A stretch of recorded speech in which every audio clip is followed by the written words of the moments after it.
Hey guys, how are you all beautiful people? Hope all of you are doing fine. And yes, this is next part of Naruto and Mito Uzumaki. This is going to be a movie and Happy New Year every. Mito Uzumaki didn't expect a mysterious young man by the name of Naruto to come falling out of the sky. She didn't think he would be suffering from a case of amnesia as she attempts to help him. Although she did partly expect falling in love with him. NarutoxMito. Time travel.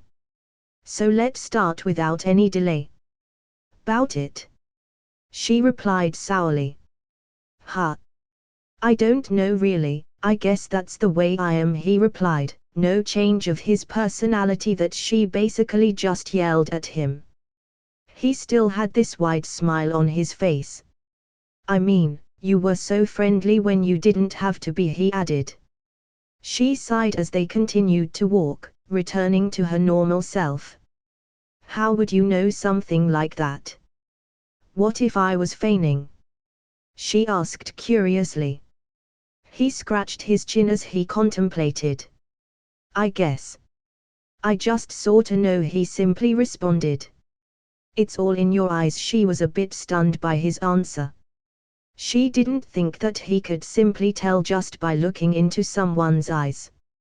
She had wanted to know him, this mysterious person she just began to talk to barely an hour ago.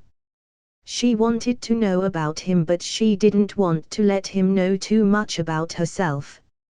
She never really opened up to anyone else but her sister. She couldn't just lie to this person, since he somehow could tell them apart just by looking into her eyes. She definitely couldn't handle at not looking into someone's eyes while they conversed, it just wasn't proper. I was curious about you, she admitted. She felt a little embarrassed at that. She could almost imagine him laughing at him at such a lame reason and for him to call her out on another lie. Yeah. I guess it's not every day that you see someone randomly fall out of the sky, huh? He chuckled. As they continued walking on. She looked him wondrously. You really are. Odd. They turned around another corner. Hey, are we close? Starving here? As he patted his stomach. One more turn, she replied. Wait. She felt a hand on her shoulder, and she resisted glaring at him as she turned to look at him. It seemed he was oblivious to social etiquette or didn't care about it.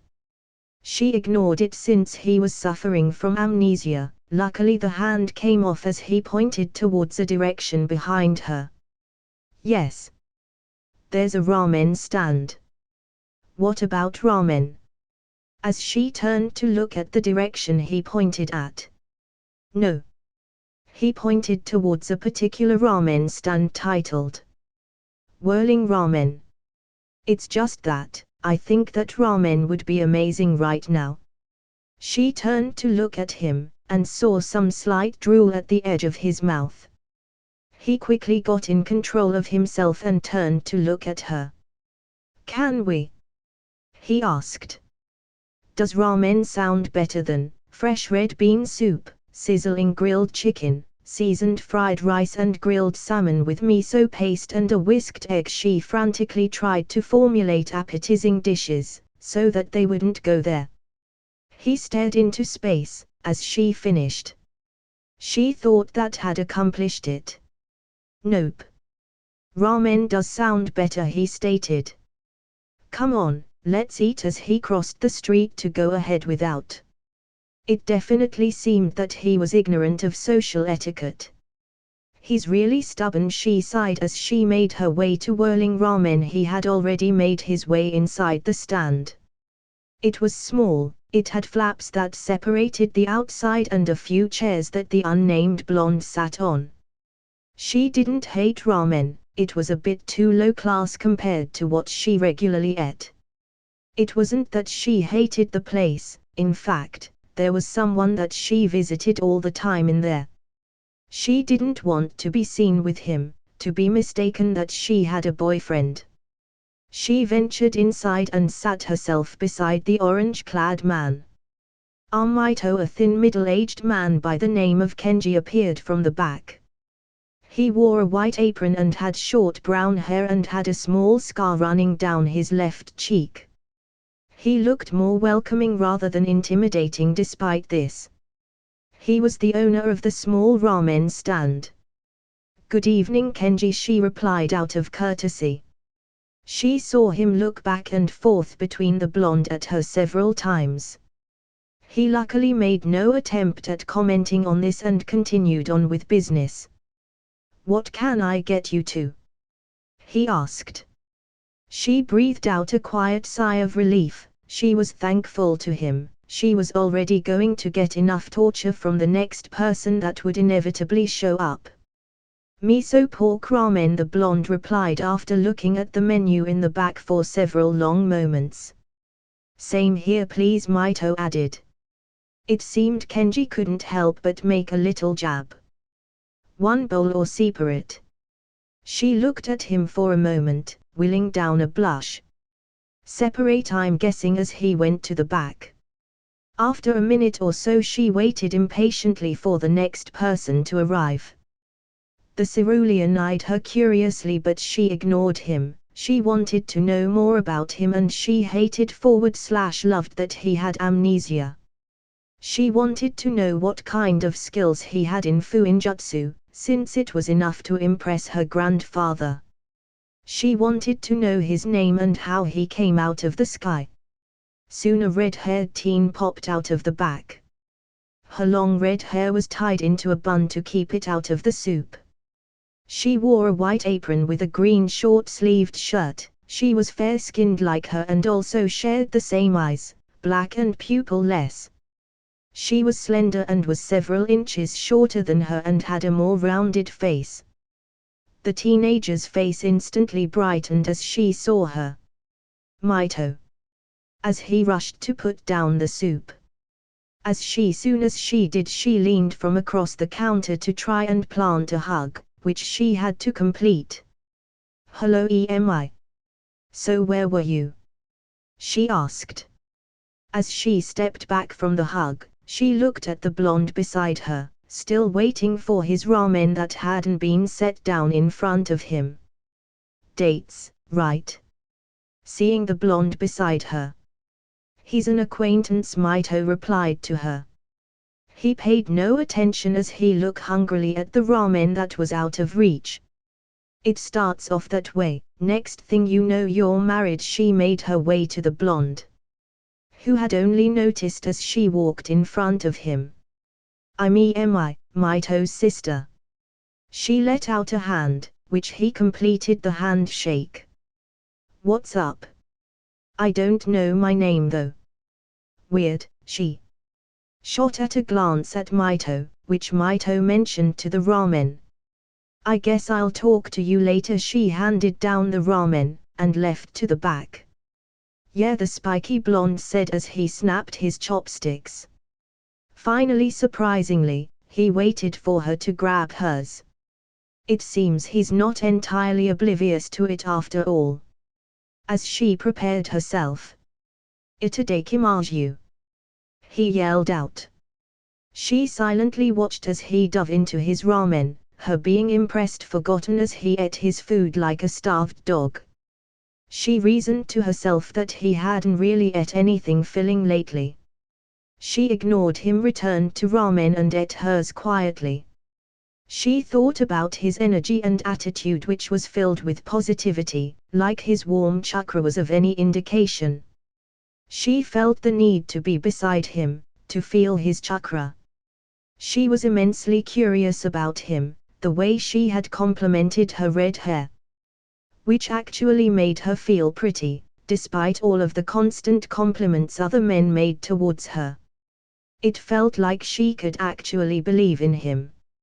He had energy, but it actually made her feel like her outlook had brightened. He actually made her blush several times today. She turned to look at him. She could lightly compare his personality to Hashirama right now. He was positive, but he had several outlooks that she didn't know if Naruto would share. She wanted to know more about him. Is something the matter? She asked, seeing him slow down on his eating. He looked down at his soup for another moment. Huh?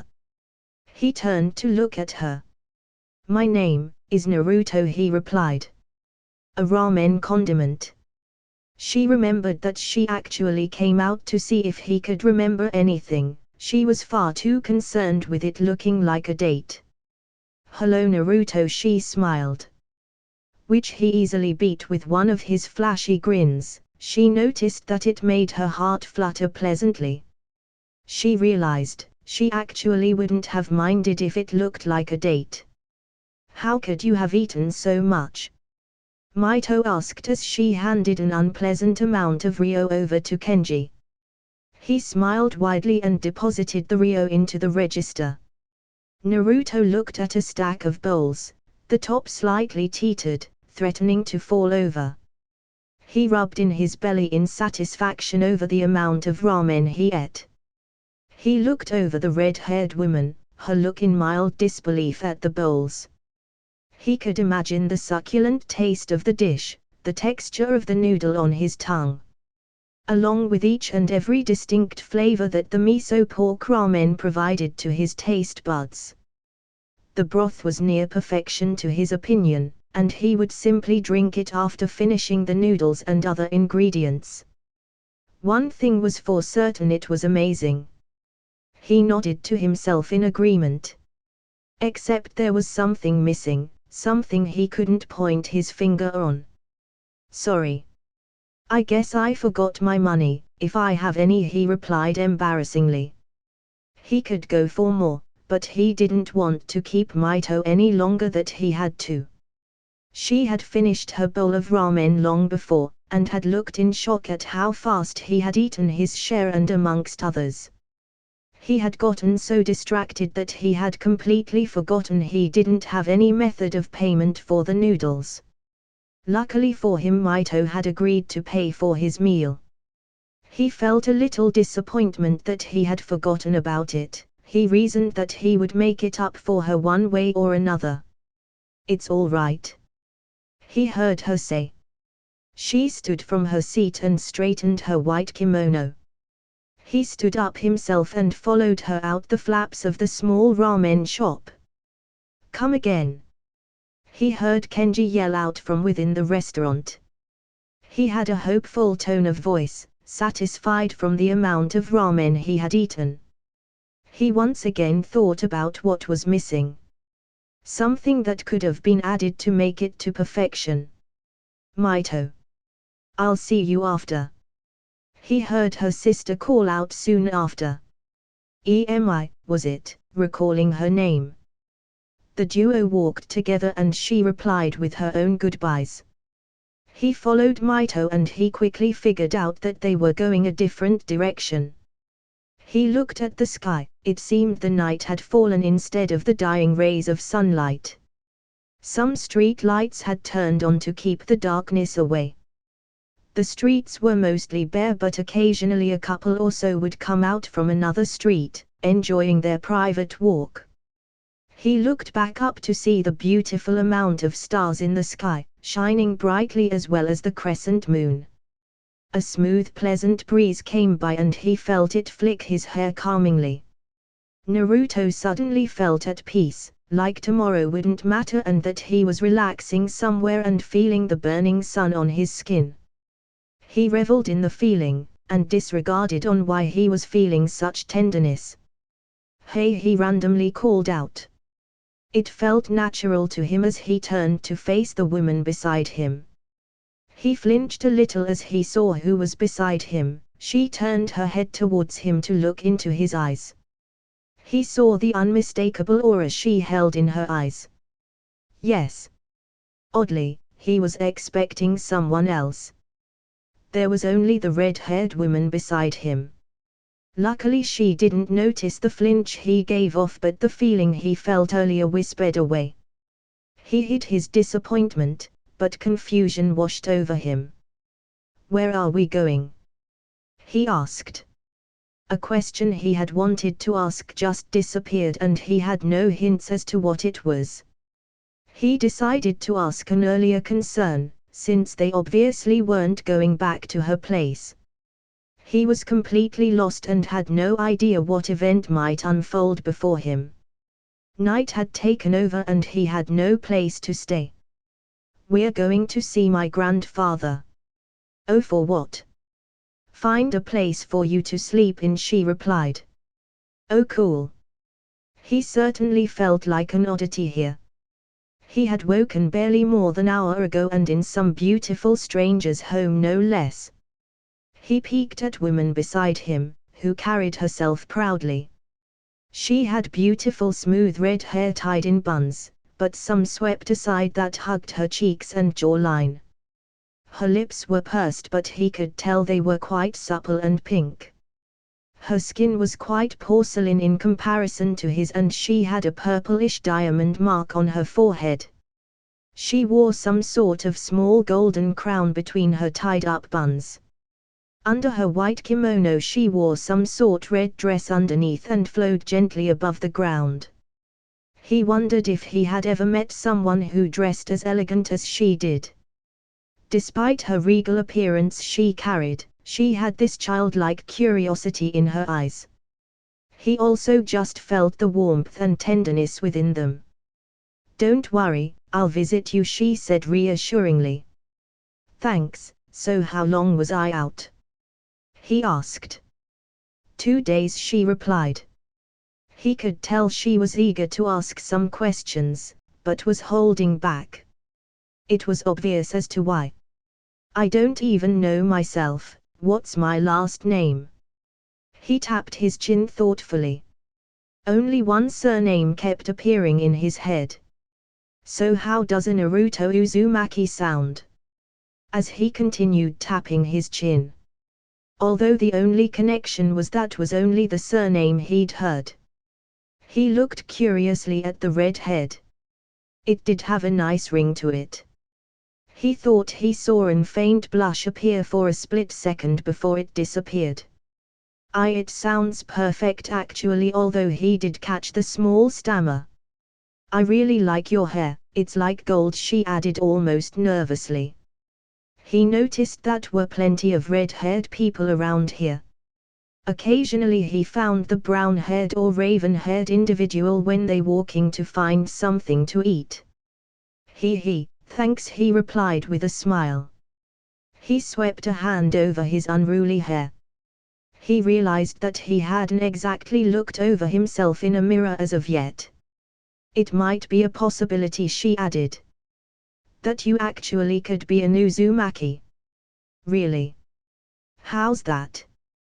"Your chakra, it's similar to ours," she explained. "No means of really confirming that you are though." "Well, we'll figure it out eventually, you know," he replied. A calm silence swept over them. Mito added a nod and he decided to take another peek at her. He saw a different expression on her face.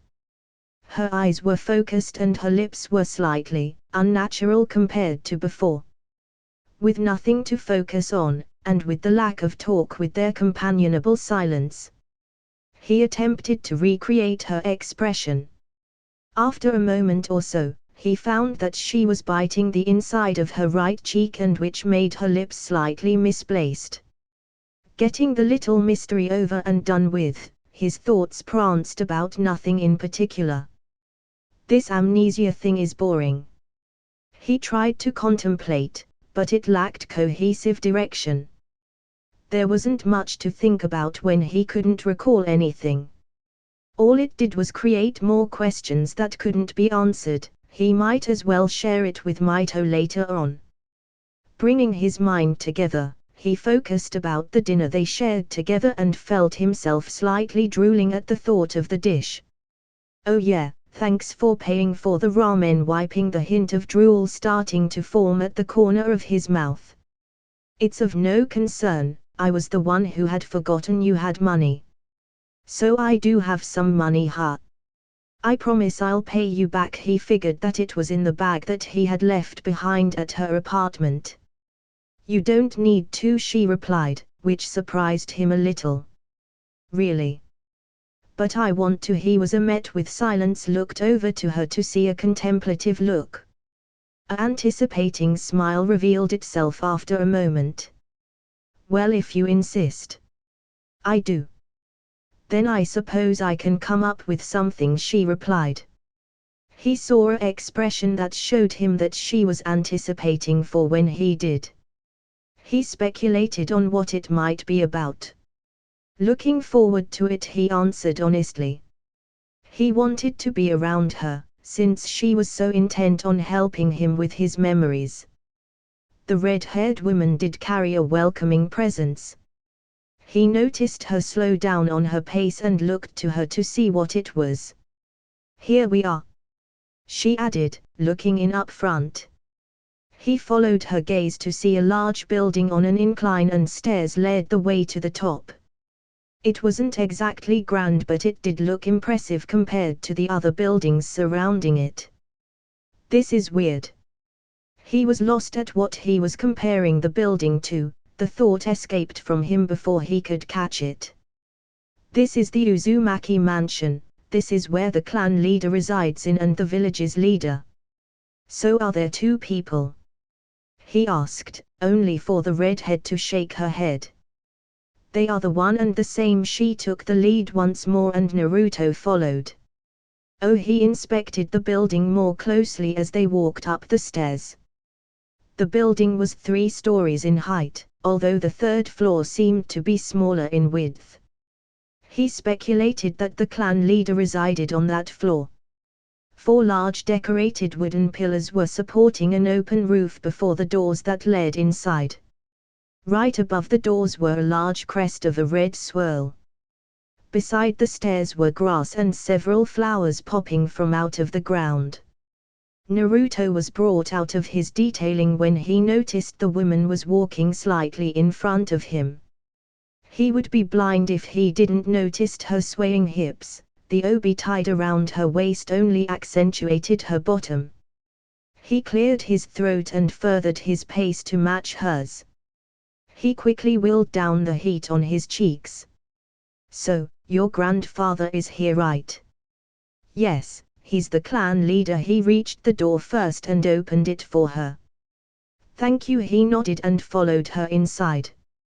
Damn it, when he noticed she was in front, one's eyes trailed over before he quickly looked straight ahead. I'm no perv. He felt a little awkward speeding up to walk beside her once more. He focused on surroundings of the building to distract himself. After a short walk through a small hallway, they entered a large room.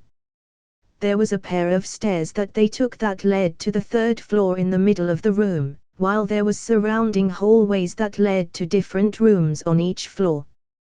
The room itself was painted beige that was added with some brownish colors. He heard several people talking nearby, muffled by their distance and barriers. He briefly thought of the purpose of the building before reasoning that their intent was on caring for the village. So how long has the village been here? He asked, noticing the relatively new furniture and lack of worn items. They reached the top on the 3rd floor. It was relatively smaller than the other floors as there was no hallways. There was only one open door, which was on the opposite side of the room. It's only been a few months since it's been formed, otherwise one of the first of the hidden ninja villages. He nodded. Hidden villages. It felt familiar to him. He felt a little frustrated that he couldn't recall it. Quickly closing the distance, they entered the open doorway that had a receptionist just beside another closed door. Mito walked up to a middle-aged woman, dressed in formal attire. The blonde stood some distance behind and decided to inspect the room but was listening on their conversation. Excuse me, is my grandfather here? The woman took a brief peek at both the guest before shaking her head. I'm sorry, he left on an important meeting that the clans of Konohagakure wanted to discuss with him, she replied. Konohigakyo. He heard some talking between both Mito and the secretary. So it's another ninja village, huh? That's pretty cool. I wonder how many other villages there are. He mused a little about this, before he noticed that Mito had turned to him out of the corner of his eye. What's up? Turning his attention to the red-haired woman, she held a slight look of disbelief. It seemed my grandfather will not be here for another few days. It took a moment for him to click on his predicament. Oh. He chuckled nervously. So I guess that I just sleep on the streets then, he joked. She scoffed and shook her head at his distasteful joke. Nonsense. Okay then, what now? Mito walked alongside the blonde, well with her slightly in the lead. She didn't exactly think she would have suggested that he stay over at her apartment. He was someone that needed help, and she couldn't turn him away. He didn't deserve to spend a night on the streets, or spend most of his money staying at a hotel. What kind of first impression would that send him? She wasn't given a definite estimate on her grandfather returning to the village. She wondered how important their meeting was, since Shin seemed to have forgotten about their mysterious guest. She looked over to the mysterious blonde. He was far too interesting for her own good. So how do you feel so far? The blue-eyed man looked her in the eye. Well. He wore a slight confused expression, along with a contemplative look. I feel really weird, like I don't belong here, he replied. That's putting it a bit mildly, but he hasn't been here long either. Perhaps that you can get accustomed to this place, Mito suggested. They were halfway towards her apartment. Several kids ran through an alleyway, playing hide and seek or tag. That was one thing that was missing from before. A feeling of safeness that their previous lifestyle that couldn't be accomplished before. I hope so, but I feel. She turned to look at her companion. I feel like something's missing, other than my memories. I mean, Mito was a little bewildered by his comment, but mostly fascinated. What could it be? Was it something that was a part of him? A companion? Or a personal item? For a moment she thought amusingly that it might have been the nightcap he had in his pack. We might find something in your pack that I found alongside you. Maybe. I think it's something big, though. He seemed to have forgotten about his little dilemma and simply relaxed. He put his hands over the back of his neck as they walked ever closer to her place. Interesting how nonchalant and unworried he is, she thought to herself. There was a chance that he might never recall the rest of his memories at all. Yet, even with the casual comment, she felt certain that he thought he would regain his past. They walked the rest of the way to her apartment in a companionable silence. She was followed up the stairs and to her door. Unlocking the door with her key, she opened the door to invite him inside. Thanks again. I really like that you're a nice person, he said rather loudly. It's what anyone would have done, she replied. He merely waved her off while he took off his sandals. Maybe, but that still doesn't take away that you're a good person, he retorted. I just see the kindness in you, I guess, he added. Even if you are a private person. That again. She thought. He certainly was on the mark that she didn't exactly share details of her life to others. Mito wondered on what made her share things of herself, but she reasoned that it was to make him comfortable and to help him. He walked off to the hallway without her leading the way. She was a little agitated that he went off, and not be like a normal guest and wait for her to show him around. He rounded off the hallway and into the guest room while she took off her sandals. Perhaps that's why she was a little drawn to him. Normal was a little stale. Naruto was nearly on the opposite spectrum on that scale, well as far she knew. Mito walked through the hallway, the door was wide open to his impromptu room. He was in the middle of fumbling with his bag on the desk. He looked up and smiled after a quick second. "You want to see if I can remember anything, right? Let's check it out," he mentioned for her to come in. "Am I that predictable?" She did say that she curious in him. She felt regret that she had actually told him that. Her curiosity easily won over her frustration and entered into the room. She sat herself down on the side of the bed. Naruto came over and recklessly spilled the contents on the mattress. "It's like he doesn't care at all." She was still somewhat amused at this, more especially at next comment. "Whoa, do I actually wear this?" Picking up the toothy nightcap. "I'd like to think so," she snickered. He gave a heartwarming smile before returning to the items. The next thing he picked up was the red-black flamed cloak, which he quickly wore. "It's pretty cool," he said to himself, turning in place as he inspected on how the garb fit him. She noted some kanji on the back. "Mount my obaku," she said aloud. He looked quizzically at her. "Where's that?" "I don't have a clue." She was delighted to have found another clue to him. Perhaps a little interesting was such a shortcoming term to describe him. Figuring that pondering about it wouldn't bring out any results, he continued on. He froze after a moment. "Did you remember something?" she said excitedly. Her thoughts raced towards what he might have recalled. "Wait, I know this." She looked towards the items to figure out if any of the items were responsible. Her best guess was the three-pronged kunai amongst the ordinary items.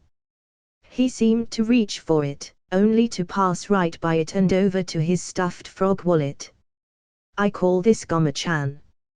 He bounced the wallet on his hand, a proud and nostalgic smile on his face.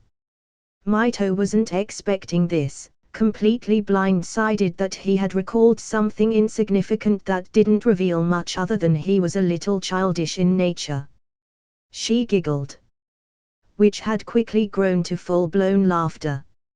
He had an amused grin, eyes full of appreciation. He chuckled alongside her, as she quickly restrained herself. "You have a beautiful laugh," he added. She gathered herself before she replied to him. "Thank you." She wasn't entirely sure how to respond to him.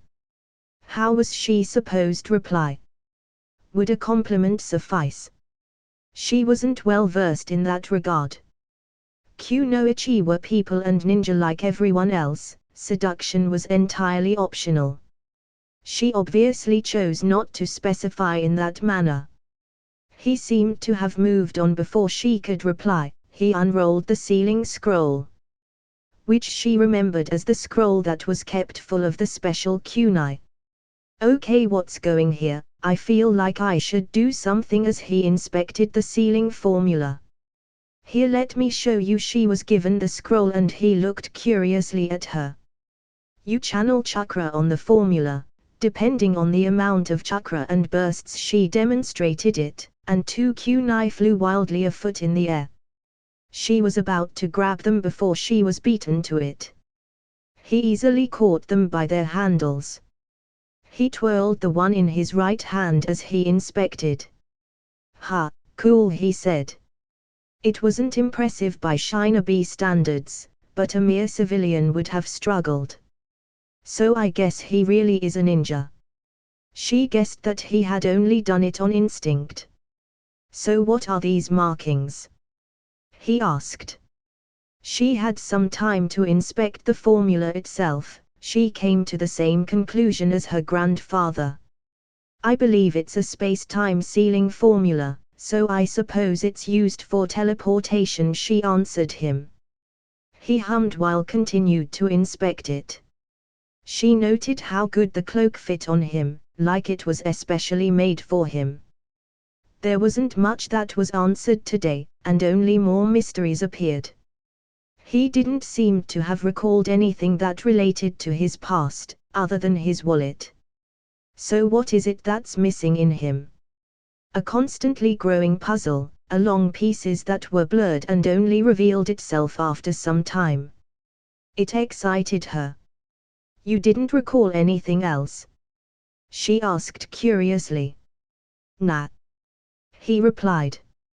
He set aside the kunai while he prodded the other items, which were insignificant and didn't reveal anything else. She yawned tiredly and stood up from the bed. I think I shall go to bed now. He looked up at her. All right, good night, as she turned towards the door. Good night. Mito lay in her bed, her hair was freed from her buns and she was dressed in a conservative nightgown. She thought about today's events. It was a bit odd now. Sure, the blonde was sleeping here once again, but he wasn't unconscious this time.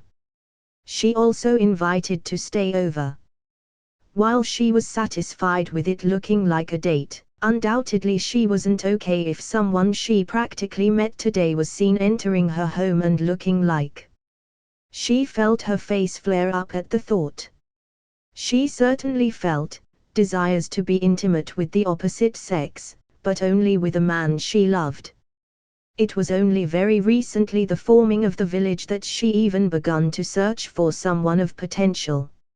It was a peaceful time and there was no threat of war on the horizon, since every new village was focusing on recruiting clans and constructing. It was clear to her really. He was right. It wasn't every day that she met someone who fell out of the sky and someone who was suffering from amnesia.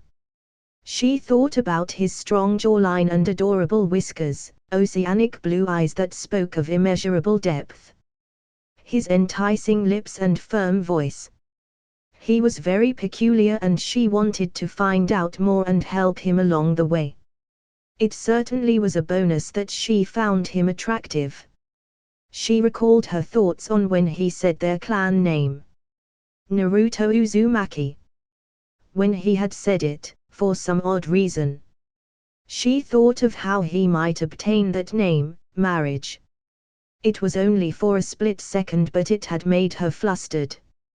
So she just spluttered whatever that came out to distract herself, and only for her to comment on his wild blonde hair.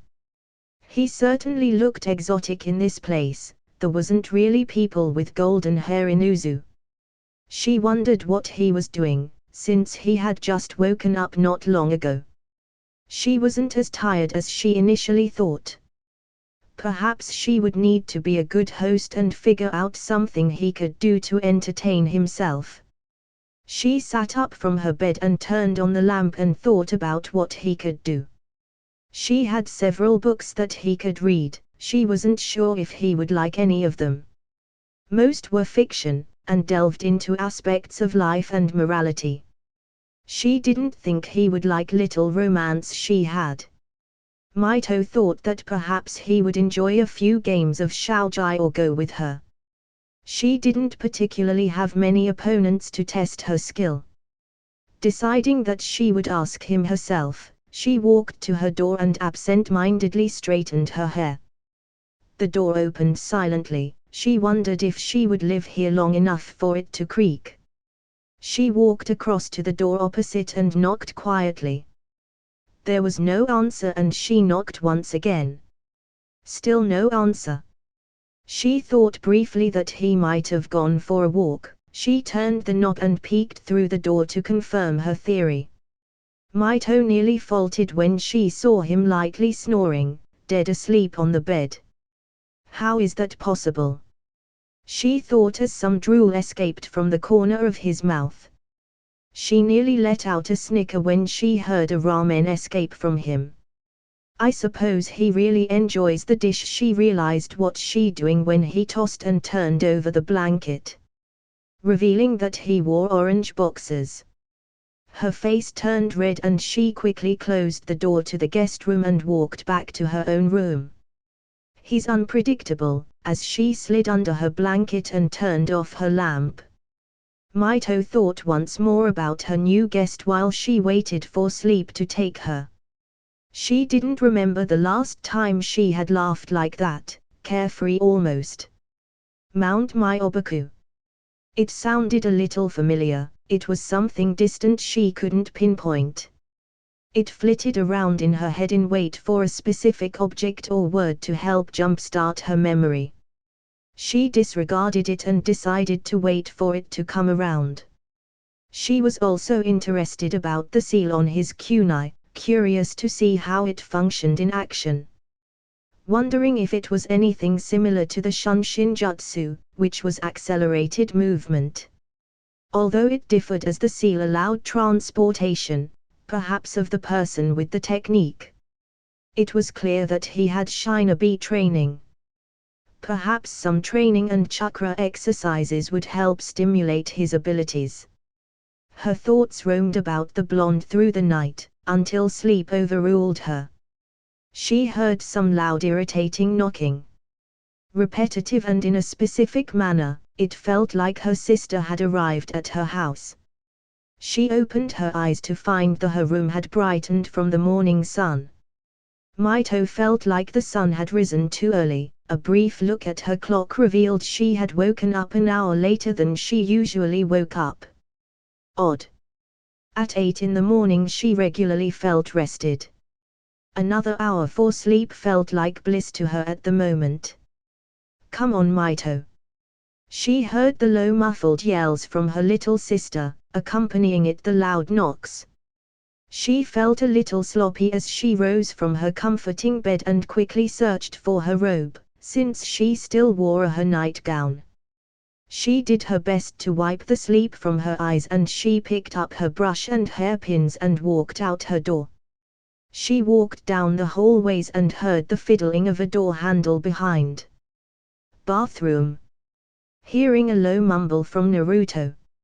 Reaching the door she quickly unlocked it and opened it to find her sister, Emi. She was free from her work attire, and was dressed in casual attire. A red sweater with black pants. Finally, I did say I was coming. Of her eyes widened in surprise. She followed her gaze to see the blonde in his boxers and t-shirt stumbling into the bathroom. Did you? No, Emi trailed her words as she let herself into her apartment. Mito looked back at her sister in confusion. What are you talking about? She asked. Still trying to recover from her sleepiness. Well, one thing, it looks like you slept with him.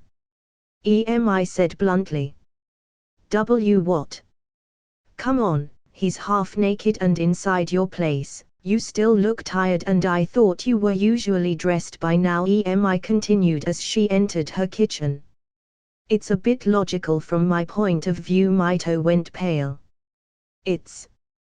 Don't worry, Mito, I know you're not like that, she cut in as she inspected the bottom cupboards.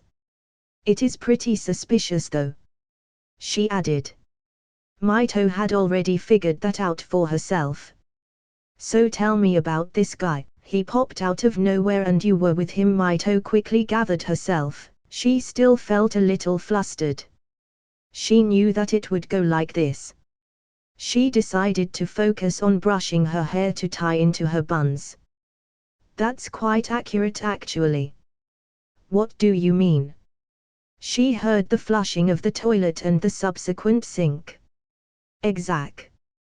Damn, that was awesome. She heard the blonde say loudly. He seemed to have proceeded into the guest room.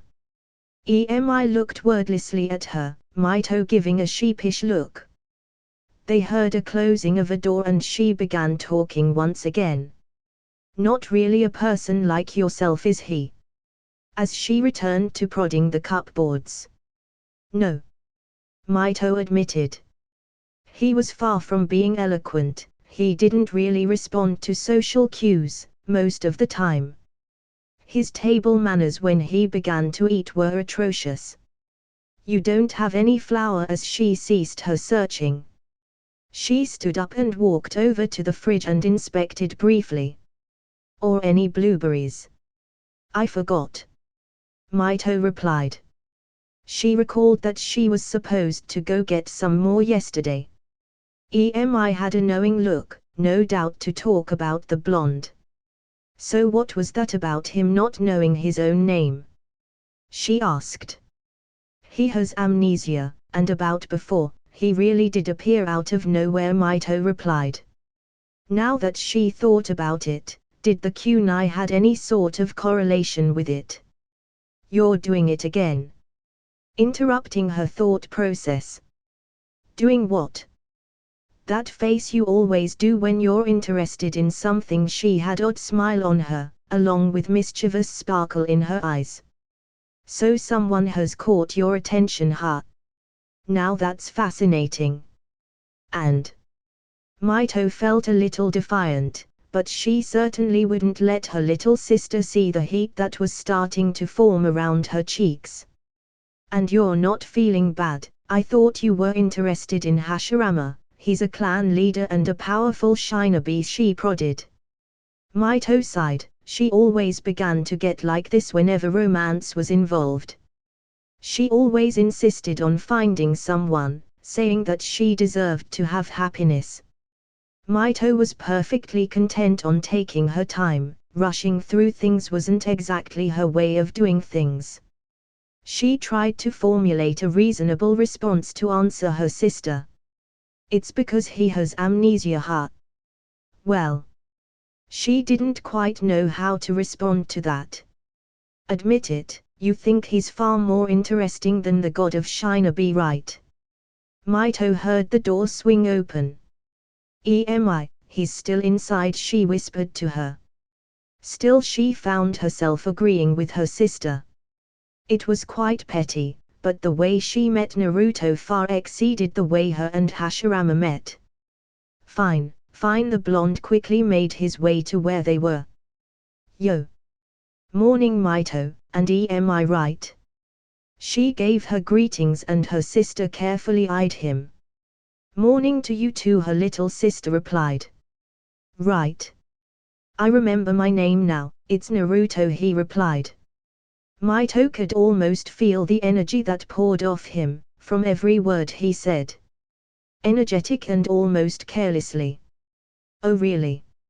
It's nice to meet you, a fitting name considering the amount of ramen you ate yesterday. Oh yeah, that was some amazing ramen yesterday, not really as good as Ishiraku's though. Mito quickly turned her entire attention towards the blonde at the new information. Ishiraku. The young blue-eyed man turned to her. Ha!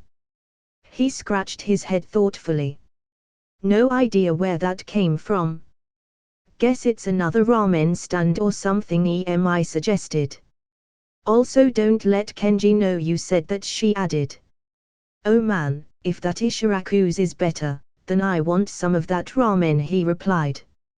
He can get really serious about his noodles, Emi whispered. Mito ignored this and prioritized to see if he recalled his memories. Anything else, Naruto? Voicing her thoughts. He looked at the ceiling as he contemplated. Nah, nothing, he finished. Out of the corner of her eye, she saw Emi raise her brow. Hey Naruto, Emi questioned. Capturing both the individual's attention. You're a guest, so can you do us a favor?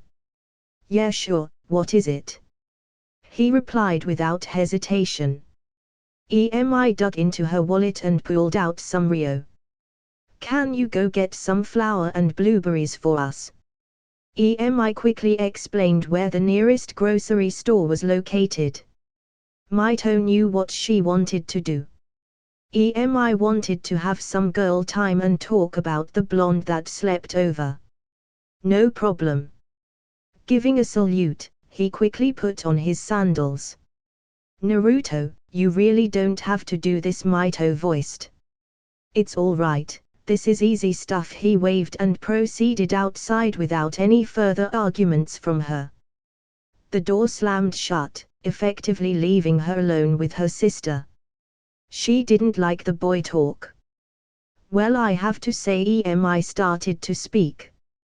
He just went out there without even asking why Mito did have to agree. It revealed something about his character. Although the specifics weren't clear, was a no-questions type of guy. Which was something typical of a shinobi. Or did he simply do this because he wanted to help? Regardless of the importance. Well, there's that look again, effectively bring her out of her contemplation. What look? Mito asked. She thought about how her expression changed. Was it noticeable? Or subtle? You really do want to know everything about him, don't you? Her sister questioned. Effectively starting her, what Mito felt like it was interrogation. What are you talking about? Face it, you lit up like a child seeing sweets when he said Ishiraku. Once again she was at a loss of what to say. He has amnesia, I want to help him. Sure, but mostly for your own self-interest. It reminded Mito of what Naruto had said yesterday, and how he easily saw through her facade. It made sense for her sister, since they known each other for their entire lives. Except he was able to do that hardly an hour after they officially met. So how did your date end yesterday?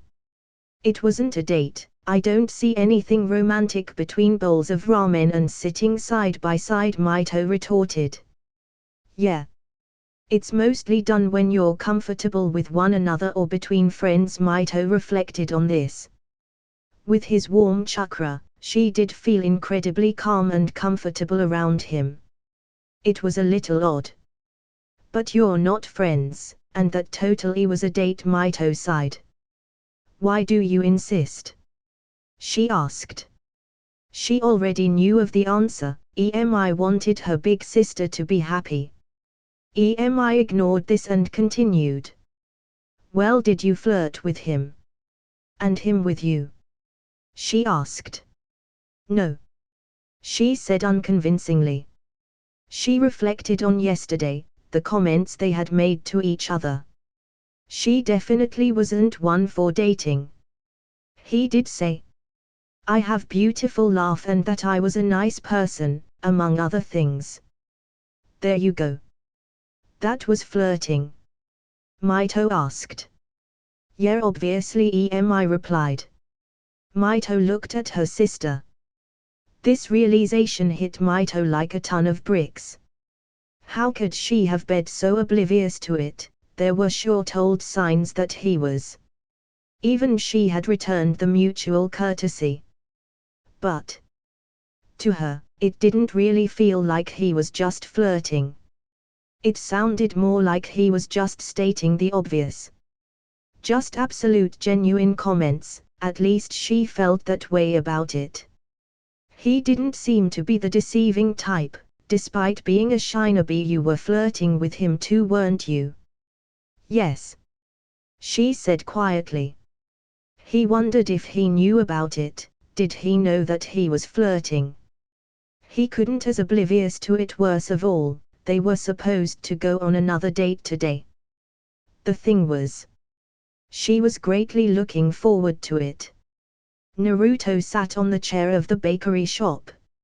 He couldn't put his finger on it, but something felt familiar about this place. He'd never been here before, obviously. Perhaps it was the bakery shop. Or the smell of the place. He decided to wave it away and focus on the beautiful red-haired woman that sat across from him. When he had came back from helping them with their shopping, EMI had said goodbye and proceeded on her way. He thought that at least they had something to do that involved eating what he had bought. Instead, EMI had simply said that it was later and she had forgotten something. Mito had looked nervous at that time for some odd reason as well. She seemed to had gathered herself since they had arrived. So, why we're here again? He asked her. She had this curiosity that was almost impossible to be rid of in her eyes. She always looked at him like that. He wondered if it was simply because he was suffering from amnesia, like he was a game, but there was also genuine worry with it. This time she had a playful and a bit childish look in her pupil-less black eyes. Because you owe me cinnamon buns, he raised his brows. What? They have a delectable taste. Right, I still owe you for buying me ramen, he smiled in amusement. He felt a little nudge in the back of his head. Like he should be remembering this for some reason. Even though it was impossible since he never met the woman before yesterday.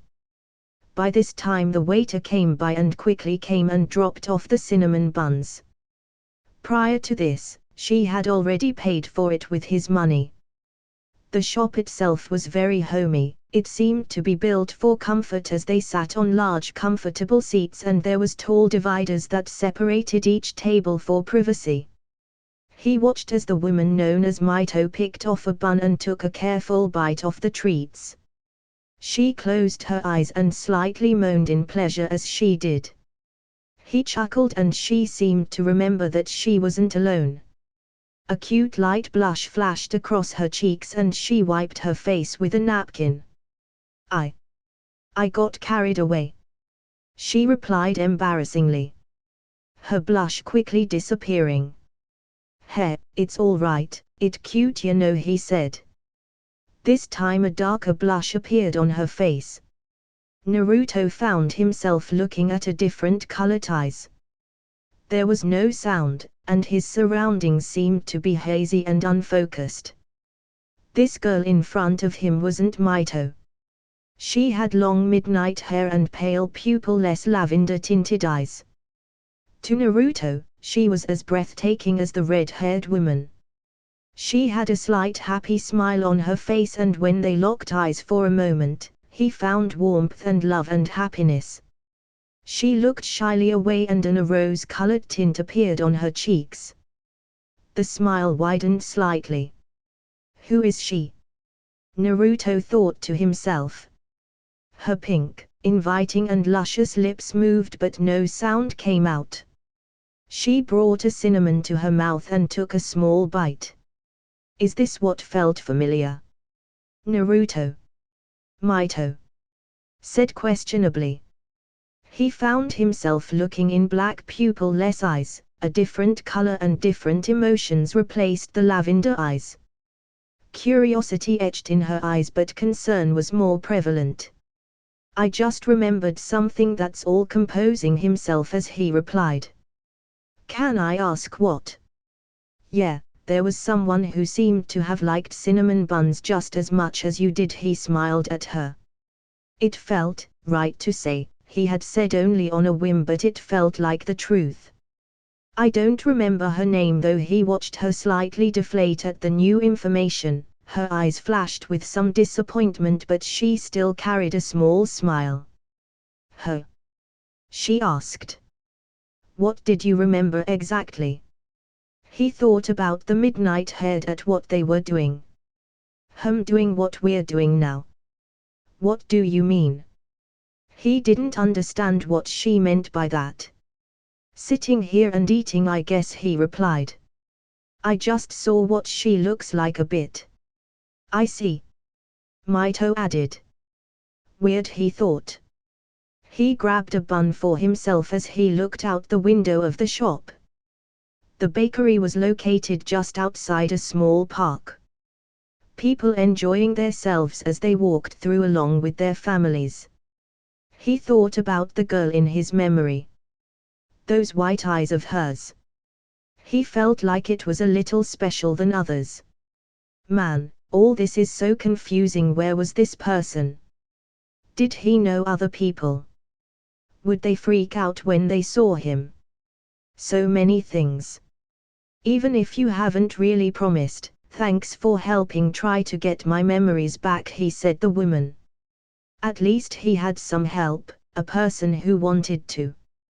It meant a lot to him. Like I said, it's interesting, she answered, taking another bite of her snack. So what do you enjoy doing? He asked. Recalling what she had said last night, about getting to know her a little more. She thought about her answer for a few moments. I enjoy studying and learning Fuinjutsu, she mentioned to the pale purple diamond-shaped mark on her forehead. This is actually a sealing jutsu. What does it do? He asked. She seemed to get into a trance, showing him that she was a little passionate about it. It's called Strength of 100 Seal whenever I use a jutsu, which require chakra.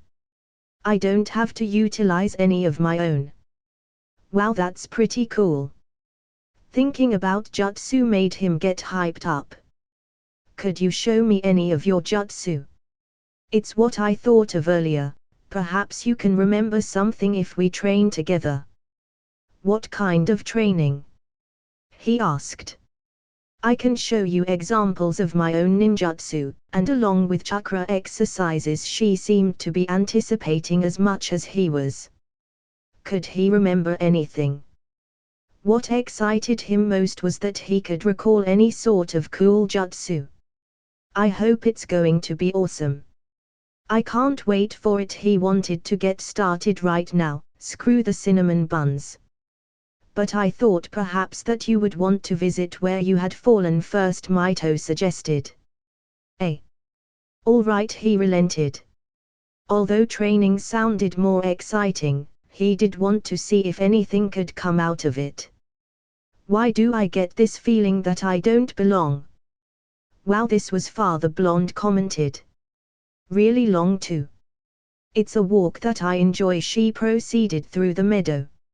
It was relatively quiet, the chirping of bird and the distant waves crashing against the shore was all there was. She took a deep breath of the pleasing aroma while Naruto followed her. Bleh. He burped loudly. Good thing we ate more before we came. He didn't bother apologizing for such rude behavior. She sighed and continued towards the site where he had fallen. You're undefined, Mito commented. Meh, he shrugged her off. She controlled her nerves as they exited the meadow and into another part of the forest. That was a beautiful place though. Indeed, she replied. Naruto was the first person that she had shown the field to. While it didn't hold much significance, it was a pleasant area that helped calm her. Just a place that she could relax in. They hadn't talked much on their near 2-hour journey here, several comments here and there. Although the cerulean-eyed blonde was a little restless, and constantly complained about the time or distance to get here. Is that it? As he paced past her, walking towards the indentation in the ground. The area was in the same state that he had seen him in, leaves and dirt strewn about. He stood directly over the crater while she joined him. Yes, Mito replied. He nodded, and simply glanced around the area before resting his gaze upon the depression. When I found you here, you had these orange markings on the corner of your eyes, she added, hoping to help jumpstart his memory. He inserted his hands into his jacket, and wore a concentrated look on his face. After a minute of silence, he looked up directly into the sky. Nothing's coming for me. He took in a deep breath. I'll be honest. Mito noticed the change in his demeanor. What if I don't remember who I really am? What do you mean? What if I can't remember anything else, and it will never come back? The wild-haired talked. I'm not worried about that though. I just can't stop thinking. He crossed his arms as he continued to stare into the sky. He seemed to try and gather his words. Even if I never recover my memories, could I just, start over? I suppose, but what about your family, or friends? She wasn't entirely sure if she added a significant other. I'm sure you'll recover them. I guess. He didn't sound entirely convinced. It was little odd, before he sounded so sure about himself. Where was this doubt coming from? He exhaled loudly and swung his arms. Maybe if I could remember something if I fell from the sky again, he chuckled, doing a turn around on his personality. He turned around and started the trek back to the meadow. Let's go check out that place again. Okay, and joined him by his side. In their lull of conversation, she was reminded of earlier at bakery. Who was that girl with him? He didn't seem to realize, or ignored, or didn't care that they were sort of on a date. He seemed to had been doing the same with that girl. She didn't bother trying to speculate their relationship. Mito was a little curious as to what she looked like and that perhaps it might lead to a clue, if he recalled anything distinct. She resolved to ask him at a more appropriate time. Making their way to the flower-filled field, he led the way near the central part of the field. He suddenly plopped down on the ground, the grass and any unfortunate flowers bruising away from the weight.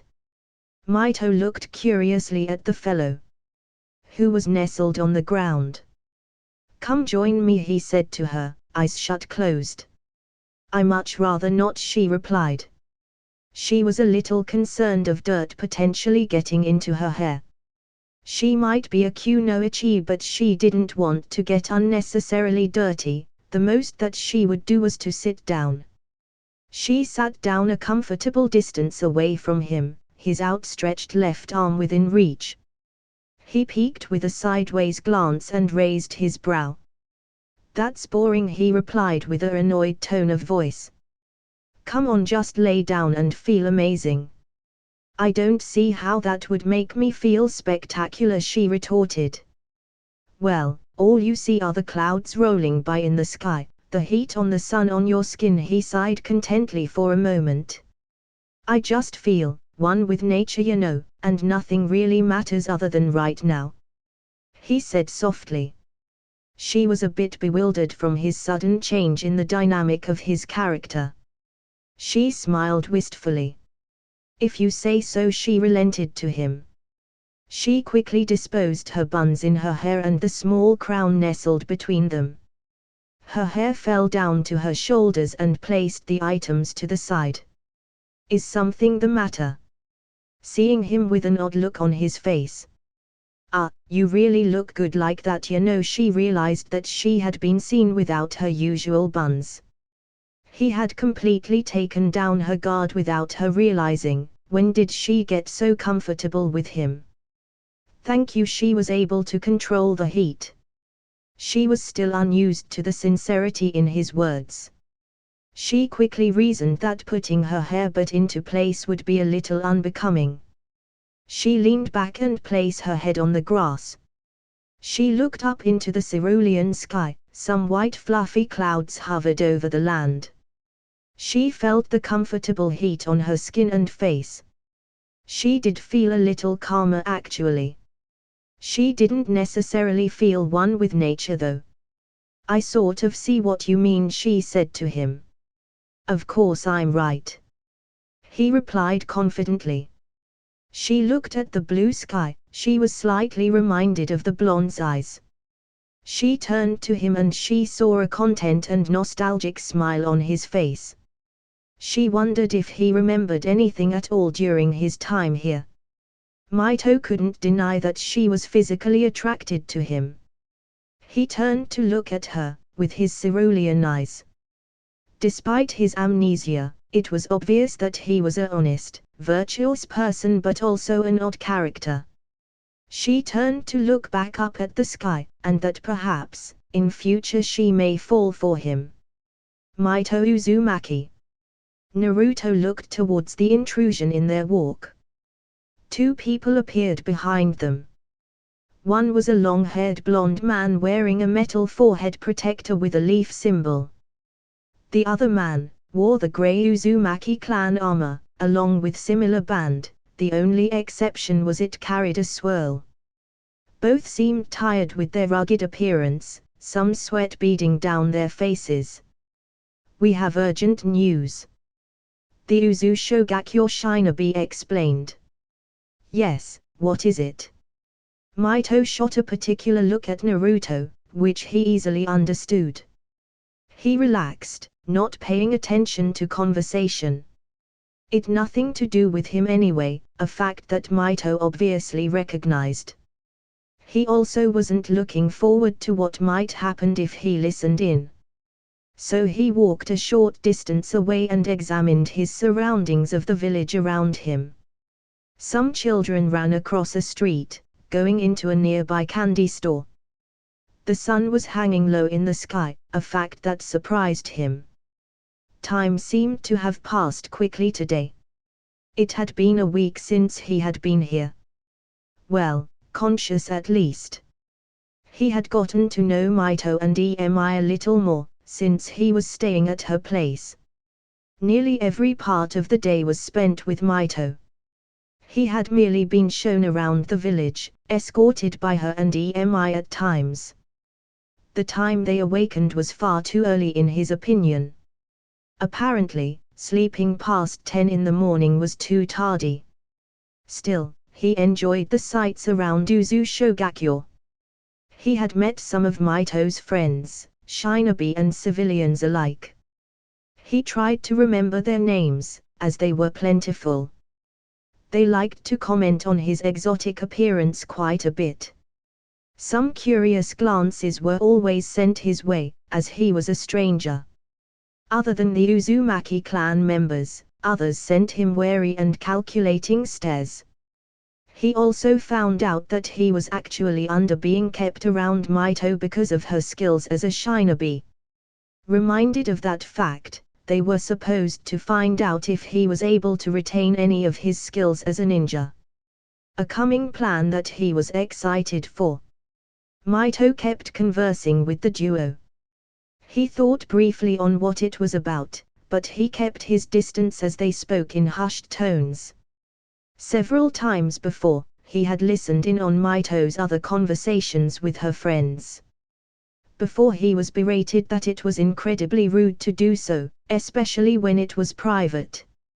He didn't want to get another earful of that again. He sighed as he watched the people move about their business. The fresh look of the buildings around him. It was a little odd, like it's something he wanted to see for a while. He had told Mito of it. Once again she said that it might involve his possible Uzumaki heritage, it seemed to fit enough. He had enjoyed the time he spent with Emi and Mito. He trusted them. Friends. He felt a large weight fall off his shoulders. He wasn't even aware of it until he had acknowledged that. He was glad for that, no matter how odd it was. They were friends. It made him smile. Naruto, the voice of Mito, brought him out of his reverie. Still facing away, home. He watched a child run across the street to join his red-headed mother. I deeply apologize, her voice sounded with what sounded like regret. What for? As he turned around to see what she was talking about. Her palm was just inches away from his forehead.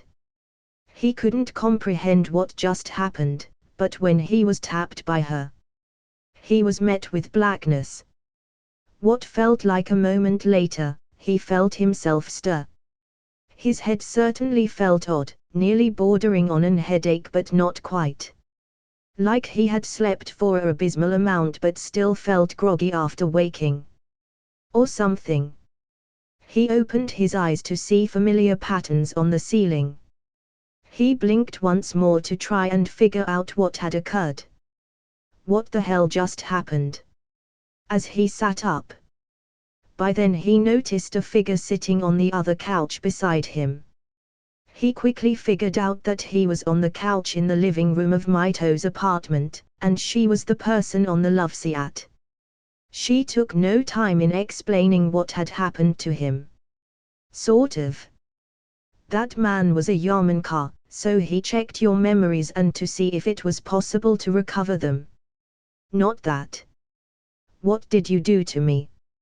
He accused.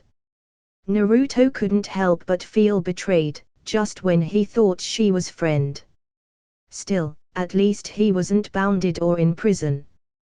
That was a good sign at the least. I apologize once more, her voice proper and genuine. At least he hoped so, because that would really suck. It was necessary, Mito voiced. He met her gaze, staring into her eyes for a moment. He sighed exasperatedly. So what happened to me? Like I said before, that blonde man was from Konoha, and was asked to sort through your memories by my grandfather. You could have just asked and I would have let them, so that didn't have to happen to me, he grumbled. I know, she clarified. Except the Uzusho Shinobi didn't want to take chances, so I performed a jutsu on you as a compromise. He gave a nod in understanding. I guess I can forgive you. Her eyes softened a little. My grandfather was concerned about possible spies, mainly from a few rumors he had heard, she explained. I was certain you were not a spy, and I obtained a completely solid confirmation of that. Well, I guess that's okay, understanding the reasoning to protect the village. That would be shitty if I turned to be a spy, he stretched. Seeing her frown from his language. Where are those guys now? Off to rest. All right, since that guy can see memories or whatever, did you find anything about me?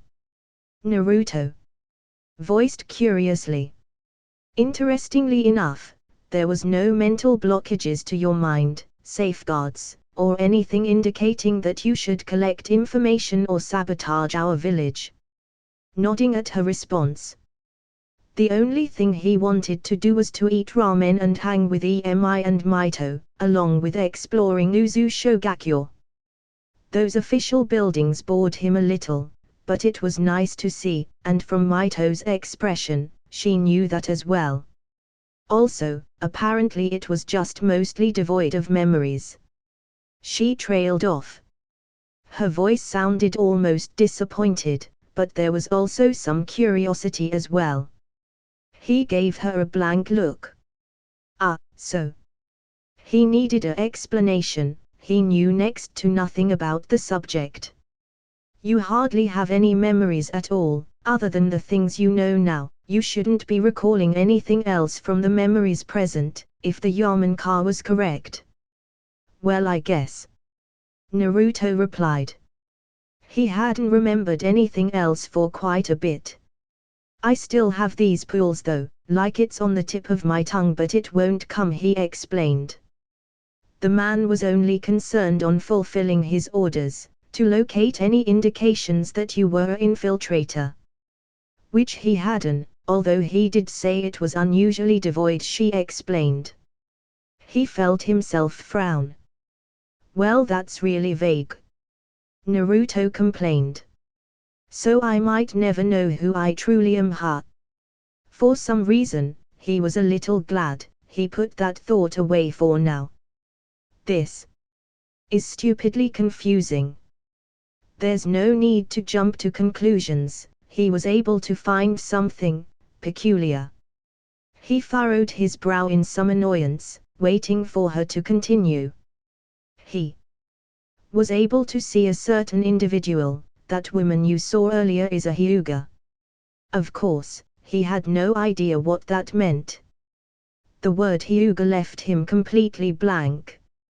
What's that? He dumbly replied. Those eyes you saw were the Bakugan, a Kekii Genkai that belonged to a clan, one of the first to join the Konohigakyo, hence, the Hyuga. So that girl, he trailed off. So does that mean I actually might be from Konoha? Yes, it's a strong possibility, Mito answered. There's supposed to be another trip made to Konoha soon. A trip, huh? Naruto asked. Mito nodded. I traveled there twice before with my sister, since we have close ties with them. I will be joining the next assigned journey there. The Hyuga live there. Will you be accompanying as well? Yeah, of course, I want to know who I am, he reasoned. I see, the next travel should be in another month or so, but before that, it also seems that I have something of importance to complete. He raised his brow for her to continue. a classified mission in Konoha. Her tone indicated that it was private. He looked at her for a moment before he was able to answer. I guess that means I won't be able to come then. Indeed, I am supposed to watch over you, and from the letter from my grandfather had written to me, this mission supersedes that, she explained. Right, you're supposed to do that? Naruto asked, referring to himself. She nodded in approval. To ensure that you're not any threat to Uzushogakyo, among other details. Well, I don't even know who I am. I would be pretty disappointed in myself. I did want to cause harm to your home, he sighed. Mito could only smile. So, what's going to happen to me? Since you're going to, wherever. Either put under house arrest, or get thrown in prison. What the hell? You would think that I would be more free after you said I was not a spy, Naruto complained. She quickly explained that was her grandfather's orders, and only after meeting him would he be allowed freedom. It didn't really help calm him, but he had no choice. Well, if I had to choose, that first one sounds good. He grumbled. Except you don't own a home. Fuck. Can you please stop with the profanities? Mito voiced. Yeah. I won't have you thrown in prison, that would harm your image a little. He felt himself perk up at her next words. I volunteered my apartment for that, far more subtle and less. Really? That's awesome. Cutting her off. He saw her annoyance at being interrupted. I'm certain that house arrest isn't a cause for celebration. Heh, I guess you're right. Rubbing the nape of his neck in embarrassment. Much better than prison though. True. A short silence overcame them. So how long will you be gone? He asked curiously. It's important, but I should be back in a week or two, depending on what needs to be done, Mito explained to him. My time away shouldn't be too extensive. I think your definition of long is different than mine, he frowned. Being cooped up in a small apartment was going to be taxing. It's going to be so boring. Your apartment doesn't have anything fun. Her brow furrowed in irritation. Are you implying? He felt a bead of sweat roll down his face. Feeling the scrutinizing gaze of the woman in front of him. Once again, he could tell that he wasn't exactly winning points with her. It had been like that for the past few days as well. Being too hasty in talking, not thinking about the ramifications. He couldn't help it. Her being extremely proper and little uptight about those kinds of things that he didn't care or give a second thought of. Like his eating habits and tendency to disrupt her from his excitability. She shook her head, a little exasperated. He decided to explain himself. Well, no. I meant that what am I supposed to do? For so long Mito didn't seem convinced of his excuse. I mean, I would like to check out the village a little more. I'm afraid that's an impossibility, he groaned loudly. The ninja assigned are to make sure you never leave the apartment. Well, that sucks. He slumped forward once more. I'm sure you'll find something to do, albeit I can't say I pity you for that earlier insult. He feigned a smile. Why, yeah. Let me just explain what will be occurring now, as she rubbed her temples. Her next words were filled with a serious tone. You will stay in my apartment under the watch of several shinobi. You cannot leave under any circumstances, understood? He nodded tersely, and she continued. You won't be able to sneak out through the windows, there's a seal that will alert it as soon as you take a step outside. He resisted frowning or give any sort of indication that would show his immense disappointment away. He nodded anyway. Good, since you're complaining about boredom, I'll have EMI come over occasionally to drop off groceries and possibly keep you company, if she so desires. But, isn't that a little weird? I suppose so, seeing as you're under house arrest, but I've already dealt with it. Under the reasoning that you wouldn't harm someone under the scrutiny of a squad of shinobi, it would be suicide. At any case, the shinobi are just there to make sure you don't wander about or leave the village, she explained. Well, EMI trusts you, as do I, so please don't do anything that would betray my hospitality, such as attempting to escape. It will only make the clan leader less trusting of you, Mito finished. Naruto wasn't entirely sure why he arguing about this. He wouldn't quite as bored if her sister was around. Thanks. I won't let you down. That seemed to be the end of that discussion. A thought entered him soon after, so he voiced his curiosity. So are you really a great shinobi? That's what they tell me. I was entrusted to watch over you, she explained. I'm capable. If you as much as entered my room without permission, I would have been able to disable you within the second, she replied casually. Oh. He could only say. I made some safety measures if you ever fought back. I attached a seal to disable you, she replied honestly.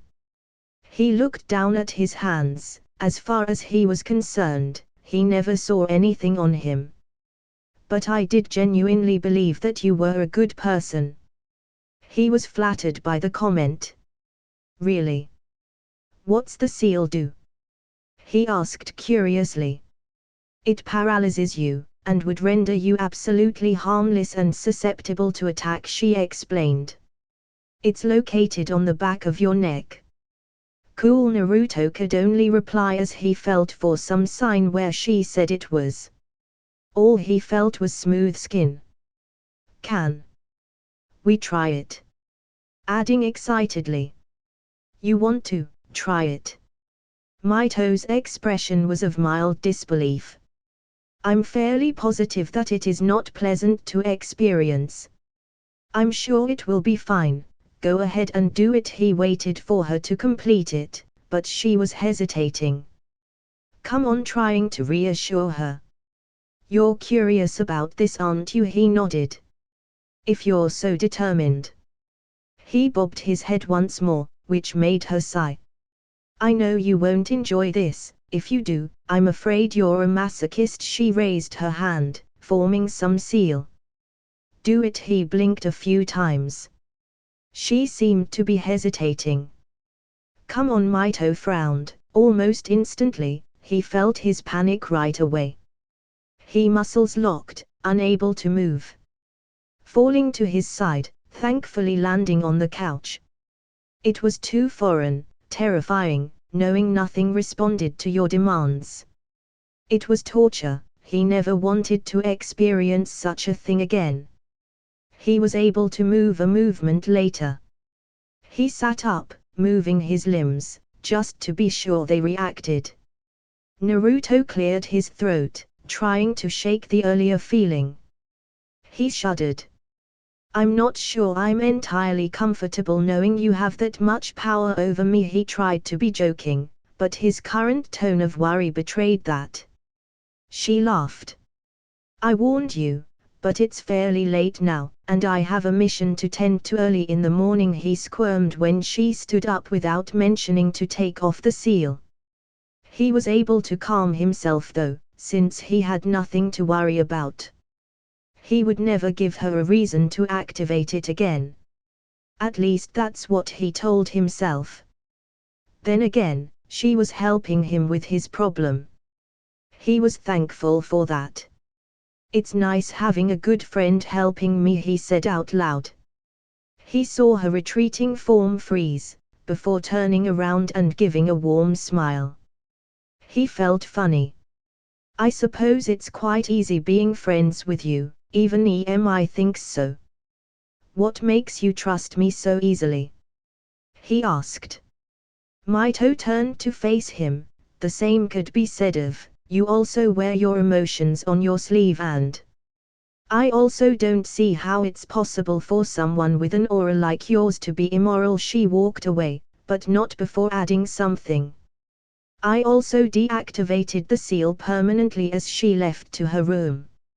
Ha! He felt the skin on his neck once more before giving a sigh. He took in her words, trying to dissect them. Emotions on my sleeve. My aura. He remembered something she had said about that. Standing up, he went down the hall and into his room. He had to admit, he was really glad that the seal was off. Although when she left in the morning, it would be signaling incredibly boring weeks at least potentially. He was going to be alone in the apartment for a while. He wasn't excited about that at all. Not to mention under house arrest, it would be torture. Although EMI would be visiting, hopefully. Naruto's eyes lazily fluttered open before closing once more. The incessant knocking sounded at the door once more, like it had every other day of the week. Piling a pillow over his head, he attempted to drown out the noise. It only met with failure when the knocking intensified. The knocking seemed to go in a specific pattern, one that he came to recognize. He continued to lie there, letting Mito answer the door.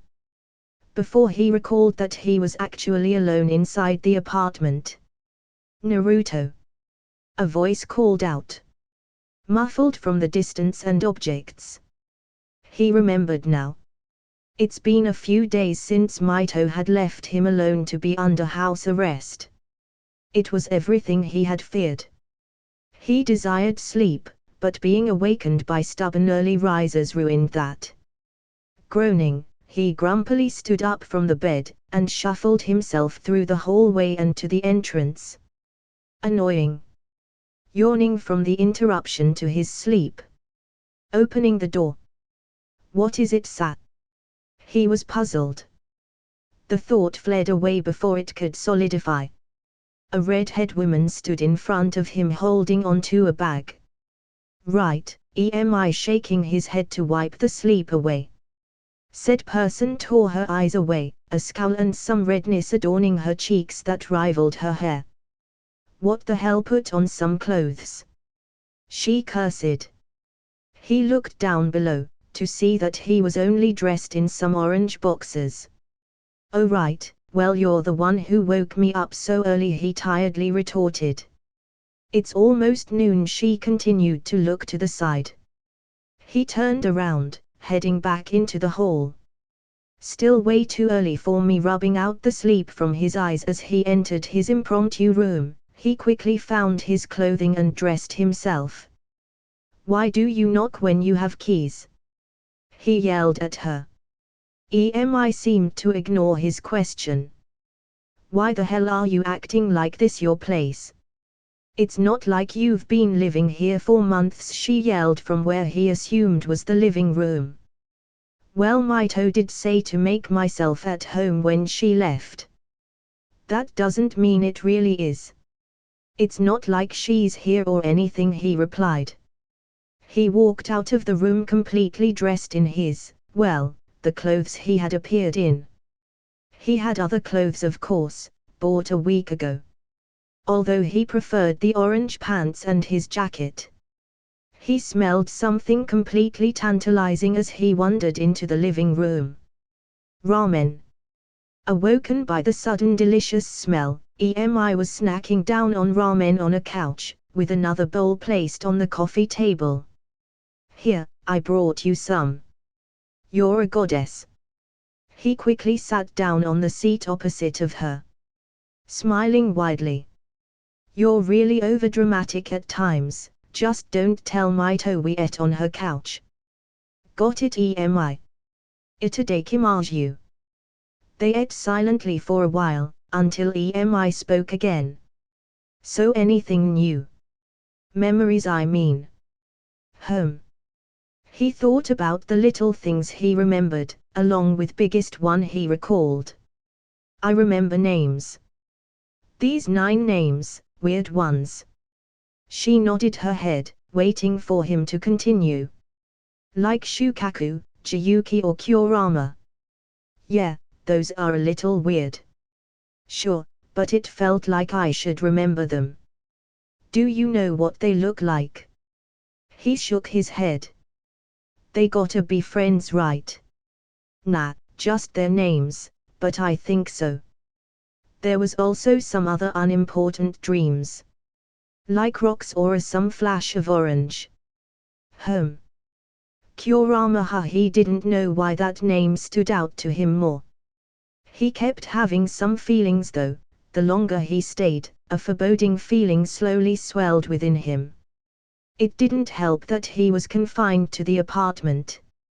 Naruto had noticed it before, but it was fairly insignificant and easy to forget. Now he couldn't shake the uneasiness whenever he was alone, which was fairly a majority part of the day. EMI certainly helped with keeping the feeling away. Mito should come back. He felt he needed to do something, but what was entirely lost on him, and it was stupid. Mito listened intently to the conversation, which seemed to near its end. Between the council of the notable shinobi clans of Konohagakure. With all the present clan leaders in the room, so far it seemed that Konoha would have the greatest population in the future. Most notable were the Hyuga, Uchiha and Senju. Along with more others, all varied in number and strength. Each clan had one leader, who sat down, with an advisor standing behind. Even the respective daimyos of both Land of Fire and Land of Whirlpools participated in the discussion. Mito herself stood behind the chair of her grandfather. The talk had been going on for hours now. Her eyes flitted towards the two founding clans of the village. Madara Uchiha was an imposing figure, sitting down and carefully scrutinizing the talks. Wearing a high-collared black coat and with his chin resting on his thumbs. His oink's eyes calculating, but he also seemed to be a bit bored. He hardly participated at all but always listened in. He seemed to be a man who was always prepared, never letting down his guard. He was the only clan leader with no advisor. It was quite the contrast to the other man sitting beside him, chakra personality as well. Madara's chakra seemed cold and distant, evil, almost. It made her uncomfortable to be around. Hashirama's chakra was able to counteract that though, it was like she remembered it. Hashirama Senju was quite relaxed, almost uncaringly. It was wrong though. He listened intently to each and every word that came out from anyone in the room. His eyes much warmer than the Uchiha. Mito's and Hashirama's eyes crossed momentarily, before he concentrated on the discussion. He was dressed in beige robes. His brother, Tobirama, stood over him. Much less relaxed than him. From what she found out throughout the discussion, Hashirama was a charismatic person. Each person listened intently whenever he spoke, even Madara paid closer attention, his eyes less bored than before. If there ever was a single leader, it would be Hashirama. It would be more efficient, seeing the number of clans and people within the village. But according to the talks, they were already working on it. It wasn't the most pressing matter though and had to be completed another time. It was mostly because the Uzumaki clan was called here, as they wanted to discuss their concerns. The major topic of discussion involved the tailed beasts. Apparently, Kumo had captured a tailed beast for them to use. The two tails, if information was correct. Apparently it had raged in captivity for a while, before being caught by Jutsu. Must be a seal. It was quite a feat to restrain such a powerful beast. It wasn't the first time, but others were temporary, breaking free soon after. It didn't seem to be the case for Kumo. It was quite the troublesome predicament if they had done such a thing. So far no other village had done such a thing. There would be a race to capture the tailed beasts. Each village would be researching for seals and jutsu capable of restraining them. Kumo was already ahead and had the advantage if they can use tailed beasts' power, which had never been used effectively. It was also the reason she was called to this meeting. The Uzumaki clan had been called forth to assist in the matter. Research a seal powerful enough to restrain the strongest tailed beast, which was the nine-tailed fox. It was quite the order. She made some hasty calculations. To create such a complex seal would perhaps take a year or so to accomplish. Even then, there was no guarantee that it would work to contain such vast chakra. It was quite clever. Bring both villages' ties closer together while making the village more powerful. While Konoha did have some proficiency in Fuinjutsu, it wasn't quite as advanced as Uzu Shogakyo. They would guarantee that the seal would be made as quickly as possible, taking advantage of their close ties.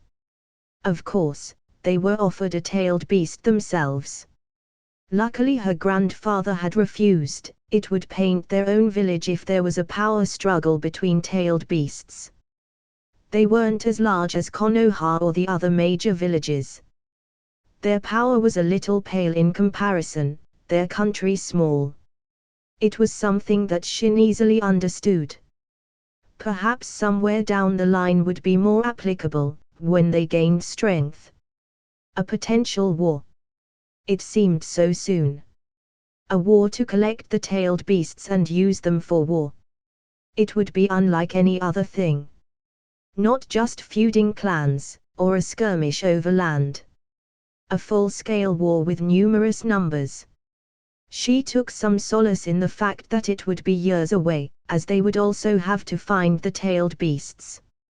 She had felt the malicious chakra of the nine tails before. It seemed to be made of pure evil. She had been able to sense it from such a long distance. But just like all other tailed beasts, it had went into hiding, suppressing its chakra. Locating one would possibly take years. They were excellent at concealing themselves. So, seeing as everything is done, it's been agreed that the Uzumaki will conduct their research in Konoha. Hashirama stated. I'll deal with our guests. I'll gladly house them for the time being unless they obtain more permanent residence. Almost too loudly, albeit in a jovial way. He brought life to the otherwise stale conference. Naruto is kind of like him. Everyone agreed with the Senju leader, the daimyos included. Madara gave a simple nod in recognition as they left the assigned seating. She recalled during the early parts of the meeting that he spoken up, stating that he had the potential to control the tailed beast, with his dojutsu. He also stated that since he could, Hashirama did as well. Mito could easily tell that Madara respected the Senju leader immensely. Although, the same could not be said towards the other clan leaders. Hashirama was still adamant on providing an alternative to their problem. As he explained that despite their power, he wasn't sure since they had never truly tested their mettle against the tailed beast. Madara's point sounded boisterous and arrogant, while Hashirama seemed more modest. Although, she was certain that both were capable of fighting a tailed beast. The only concern that was required was to seal them within something, whether inside a person or an item. An item seemed ideal. She returned to the present, seeing everyone exit the large room. The only ones in the room were Shin and herself, along with the two Senju brothers. Both Hashirama and Tobirama walked over to where they stood. That was quite the discussion. My age is getting to me, Shin commented, lightly stretching as he stood from the chair. I'm sure you still have quite the years ahead of you, Hashirama replied. Mito, it's quite good to see you once more, he smiled.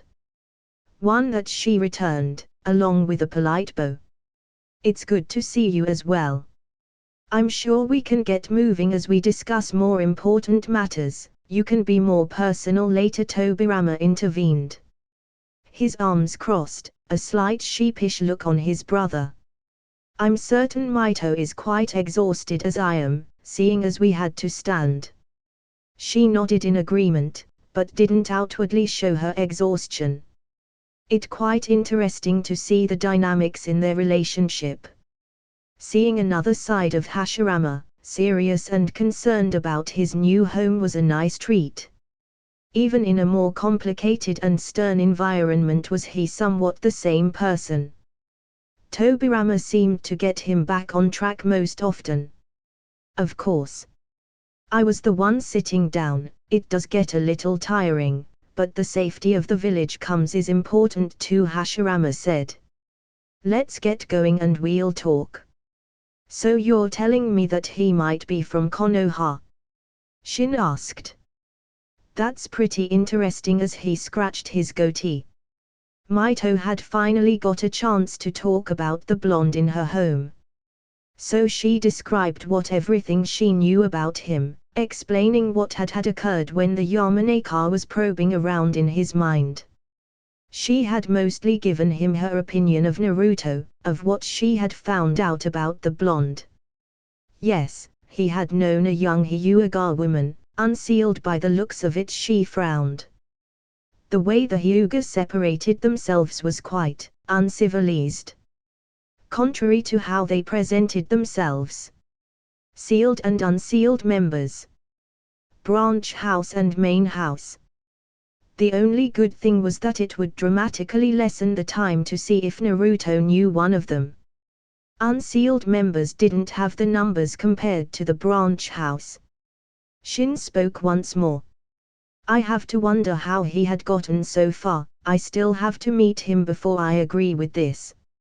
She nodded in understanding. He could possibly be of some use with our research, and he can be at home if Konoha really is. Really? How can he possibly be of some help? You've seen his kunai, the seal inscribed on them. He perked up. He's a shinobi, and we don't even know much about him. He nodded, no doubt thinking about Naruto's kunai. Are you willing to pay for him for place here? She shook her head. He has a surprisingly amount of Ryo in that wallet of his. She spoke. I was also going to speak about him to Hashirama, of his possible origins. Well, we'll see. He relented. We'll be leaving in 2 days' time to escort our daimyo back to the country. Of course, now that you'll excuse me, I've already accepted an invite to dine with Hashirama, Mito replied. I'll also have to explain an extra guest. Wow, I really suck at this, Naruto could only think. He watched her make a move, taking out a good piece. He grabbed his bowl, slurped his noodles that he had gotten from EMI. His boredom made him inspect the Shaojai board. It was obviously made out of wood, the tiles with different colored hues. The type of wood was completely lost on him, nor did he care actually. That was how far his investigative skills got him. The only sound was from the occasional slurping from himself, and the pieces that tapped on the board, snapping annoyingly. He made another move. A different piece was promptly destroyed soon after with his lack of foresight. He noticed that he had lost interest in the game long ago, after playing several games before. Mito's a whole lot better at this than I am, EMI commented. Eating some sort of sandwich. She didn't eat quite as formal as Mito, but she wasn't him either. The same could be said of her personality. He sighed. He really didn't want to lose, despite his disinterest in the game at the moment. So far he had been desperate for more entertainment, and he had relented to playing Shaojai. It was too slow-paced for him, a little boring. But far better than just sitting around or reading. Well, he wanted to read, but he only itched for something specific. It was weird. He was still recollecting some memories, relatively minor, if he had anything to say himself.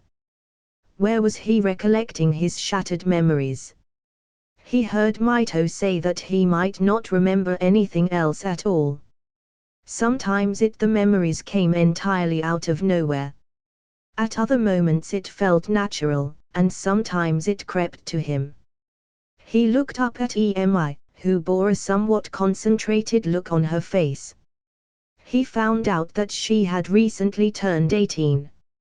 Mito's own birthday was in April. So far it was June. "How old do you think I am?" he said, prompted by the topic. "Why? Do you know?" asking curiously. Na taking another bite of the ramen. "Well," taking up a contemplative look. "You look like you're around my age," she replied. "Probably a little intsy bit older, a little bit younger than Mito though." "That's really specific, you know." "I got my reasons." Lame answer. HMPH, she crossed her arms. "I've got none, okay." He simply looked at her. "We're just talking about age," she complained. "It's the way I do things, stop trying to instigate an argument." He frowned, sighing a moment later. "Sorry, it's really boring in here," she gave a face of mock hurt. "Are you saying I'm dull company?" Although she did have a hopeful look in her eyes. "No, you're a great friend. I probably wouldn't have been able to survive for this long if not for you." Her eyes twinkled in approval. "I wonder what Mito would think." She tapped her chin thoughtfully. "Well, it's too late for that, I already said it was boring." "Well, really?" She gave a nod of approval. "Some fellows like to suck up to her. I can tell you're a terrible liar too."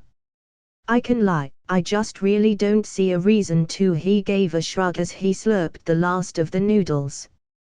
He wondered if that had anything to do with what Mito said before. "So you don't want to seem disingenuous?"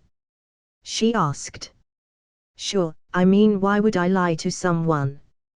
I really don't see a reason for it, at least for things that he felt about other people, his views and such." Okay, what do you think of my hair?" she asked. He looked at the subject at hand. Her hair was as red as Mito's, but it was far longer and he guessed it reached her waist. It seemed to be incredibly silky if he were to touch it. "It's beautiful," he replied.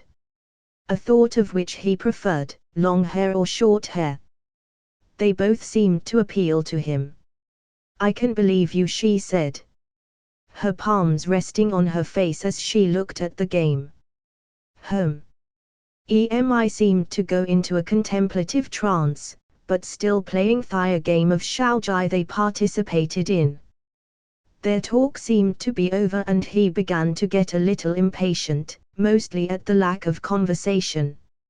"If only I get out of here," he remembered what Mito had said. How the apartment was surrounded by some sort of seal that would detect him. He tried it once, just to be curious.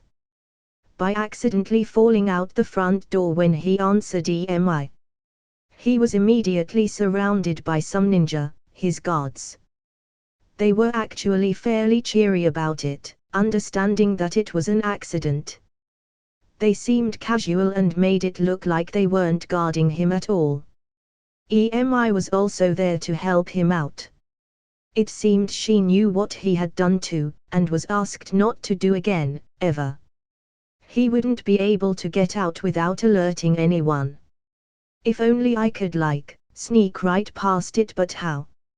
If only I could teleport or something." He smiled at the thought. "I can't though." An aura of hopelessness fell upon him. It was odd, something popped into his head. He blinked a few times, trying to comprehend what had happened. It was sudden and thrilling. He had no idea what had just occurred, but it was amazing.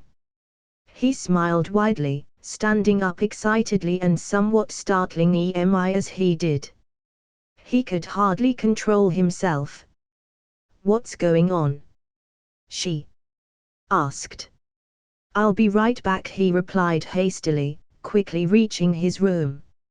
He could feel the seal emanating, beckoning to him. It was an odd feeling. He took out the scroll which contained the kunai, along with the two that was not inside. He decided to not summon more, he thought that two would do just fine. Deciding to test it out, he moved the kunai to the other side of the room, both of them into corners. He could feel it, the seals on the kunai. He prepared to do whatever it was, before he stopped himself.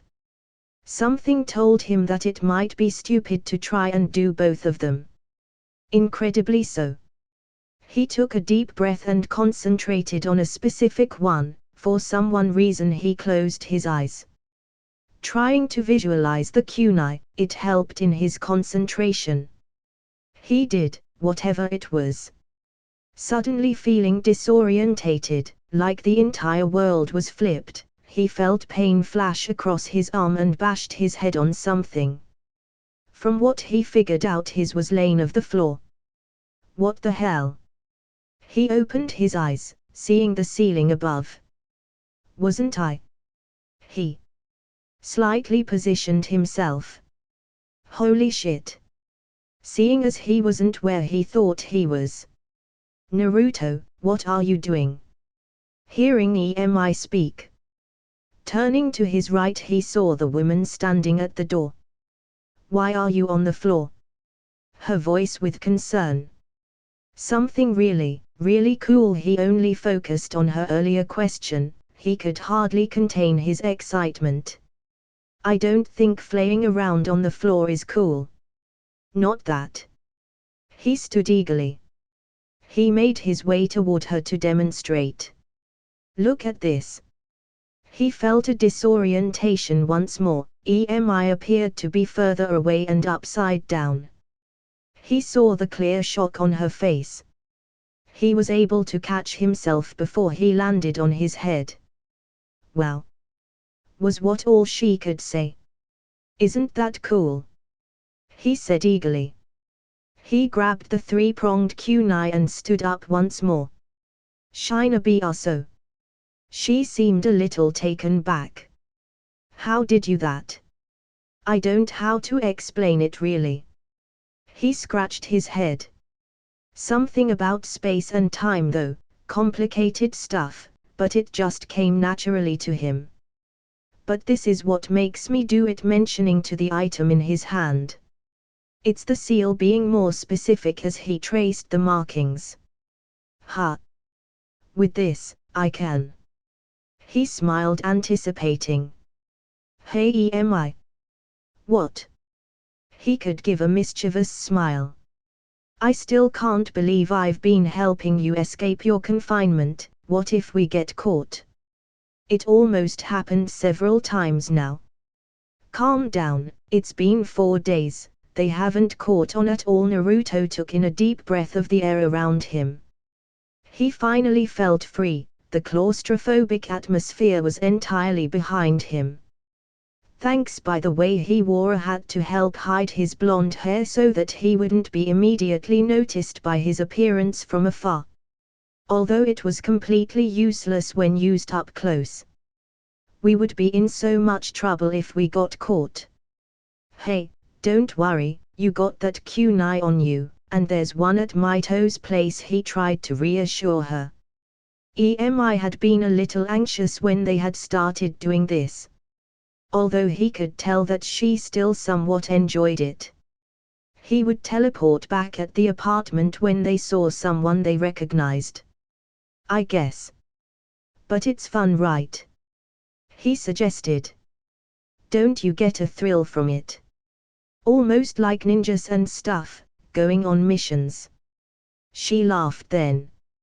I suppose, I would have thought you actually were a spy if the only thing we didn't do was eat ramen. Well, it's not my fault, you always want to be sure no one checks on us all the time, he complained. It's a precaution. He shrugged. Focusing on the building around him. They mostly just looked at unimportant buildings, wanting to get a nice look at the buildings around him. Sometimes going into random stores and seeing what they had. It's a bit sad, he heard EMI comment. Why's that? He asked. Still inspecting every building that they passed by. Various stores were in plain sight, selling numerous items. People mulled about, merely going on with their day. Nothing could compare the fresh and free air instead of that apartment. Yes, the shackles had come off and he could explore. What if you never recover yourself? I mean, going around and never knowing who you truly are, her voice cautious. Concerned. He thought a little about it, but it didn't worry him too much. He did have to be honest with himself though, he just felt this was better. For some reason. Was that bad? I'm sure I'll remember one day, he replied to her, lightly brushing her off. The last time he had recalled something was when he used the kunai. You seem pretty sure of yourself, he nodded. But what if you never do? Well, then I'll just become a new person, right? Giving his response. Besides, this place isn't so bad. I don't really know how you can say that. What of your friends? Well, Mito said that I might live in Konoha. They might still be there. He felt an odd pull, but it slipped away when he tried to recall it. You're not worried about the times you had with them? She asked. You won't remember them at all. All those memories will be lost. Well, I'll just become friends with them again, and I'll just make new memories with them, right? EMI sighed then as they continued to take in the sights of Uzu Shogakyo. If they're still my friends, I'm sure they won't mind. I'm not sure whether your optimism is infuriating or uplifting. I'd like to think it's uplifting, he replied. Feeling his stomach growl, he might as well eat something. I'm starving, let's eat again. I don't have money on me right now, she replied. Then I'll pay. How much money do you even have? EMI asked curiously. You've been paying for your own food for a while now. I dunno, but Mito seemed surprised by it though. He took out Goma-chan, it was still filled to the brim. Check it out, as he handed the wallet to her, which she took. After a few moments, her eyes widened. Wow. She was left pretty much speechless. He was handed back the wallet, and he took a peek inside. He didn't exactly think it was too much, sure it was full to the brim, mostly. He just didn't think it was far too much. How can you carry that much? She said lowly. I don't see what the fuss is about. It's a lot, that's for certain. You can live in her apartment for a while. He didn't know too much, he just had to take her word for it though. As long as it's not ramen again. But I'm the one who's paying. I'm the one who set you free, she retorted. Okay fine, he replied. They walked in silence for a while once more, before he remembered the coat he had in his room. Hey. Does Mount Myoboku mean anything to you? He asked. Not really, we should check the library if you want. Does it have to do with anything with your memories?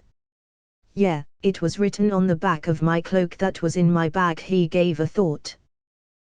Sure, whatever, it wasn't like he had much to do at any point. But only after we eat something though. He took a look at the book settled on the table before him. He scratched his head as he looked at EMI beside him. After they had eaten, they went straight to a library. The only thing he had to say about the building was that it looked incredibly mundane. It had a faint scent of musk. No doubt from the aged parchment, the old lady librarian had smelled no different. When they had entered, they had taken a look at some books. Mainly about geography. Such as the book right now. Well, take a look at it, Emi pestered. Sure. He gave a plain reply. Looking for it was pretty boring as well. The book was about geography outside the 5 great elemental nations. Since they went through the others without any signs of what they were searching for. He flipped the cover, and went from page to page. Boring. As he continued to do so, some minutes passed, quickly becoming repetitive. He wanted to see Mount Myoboku, but that didn't mean the action required made it exciting. Far better than staying inside the apartment though. Wait, there it is, Emi said excitedly. He focused on the page of the book. Emi's slender hand was pointing at a small picture, detailing an incredibly large mountain, spikes and jagged cliffs. Several smaller mountains were present, leading to what he assumed was Mount Myoboku. Well, it looked large, it was hard to tell from the perspective. Doesn't seem there's a lot about it, she commented. Naruto found his interest spiking a little as he read the information under the picture. A large mountain that no one has reached since its discovery, its pathways, jagged and unstable cliffs leading to the mountain make it difficult to reach, even to Shinobi. No one has reached its peak, as it seemed to have a maze-like roads leading to and up the mountain.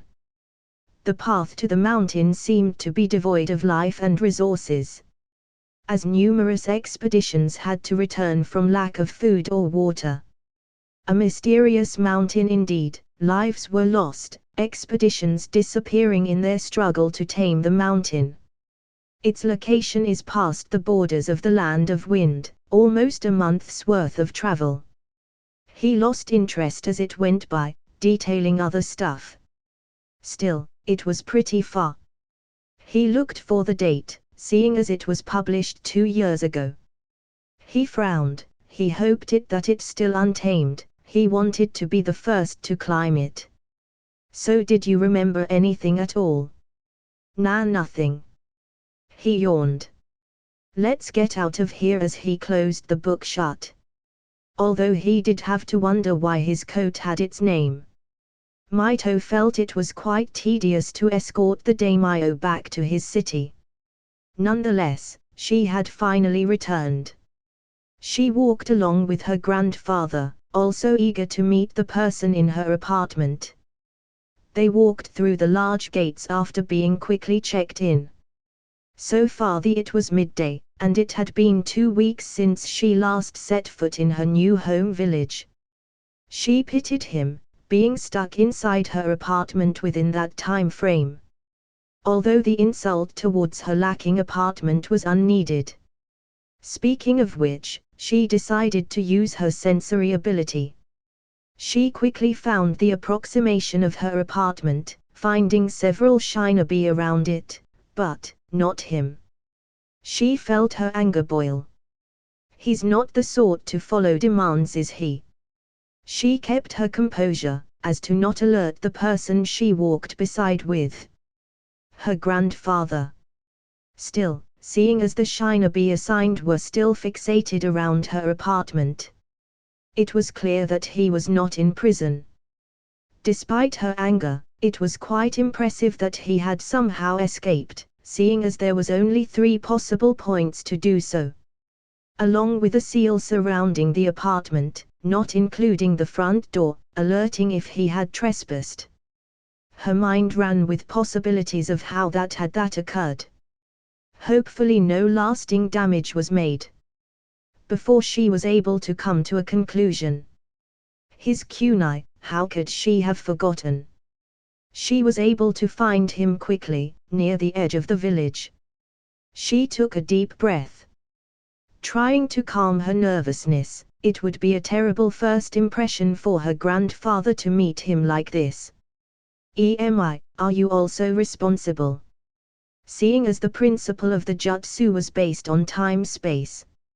Unless the object was thrown somewhere, but the idea that Emi helped him seemed to be a higher possibility. Luckily, Shin bid farewell for now, seeing as he would at least allow him to get ready to meet the clan leader. She was quite thankful for that. It would give her enough time to get to where Naruto was. Emi was beside him, nearly drowned out from his presence. She put a brisk pace through the town, seeing as Shin lived closer and Naruto was basically across the village.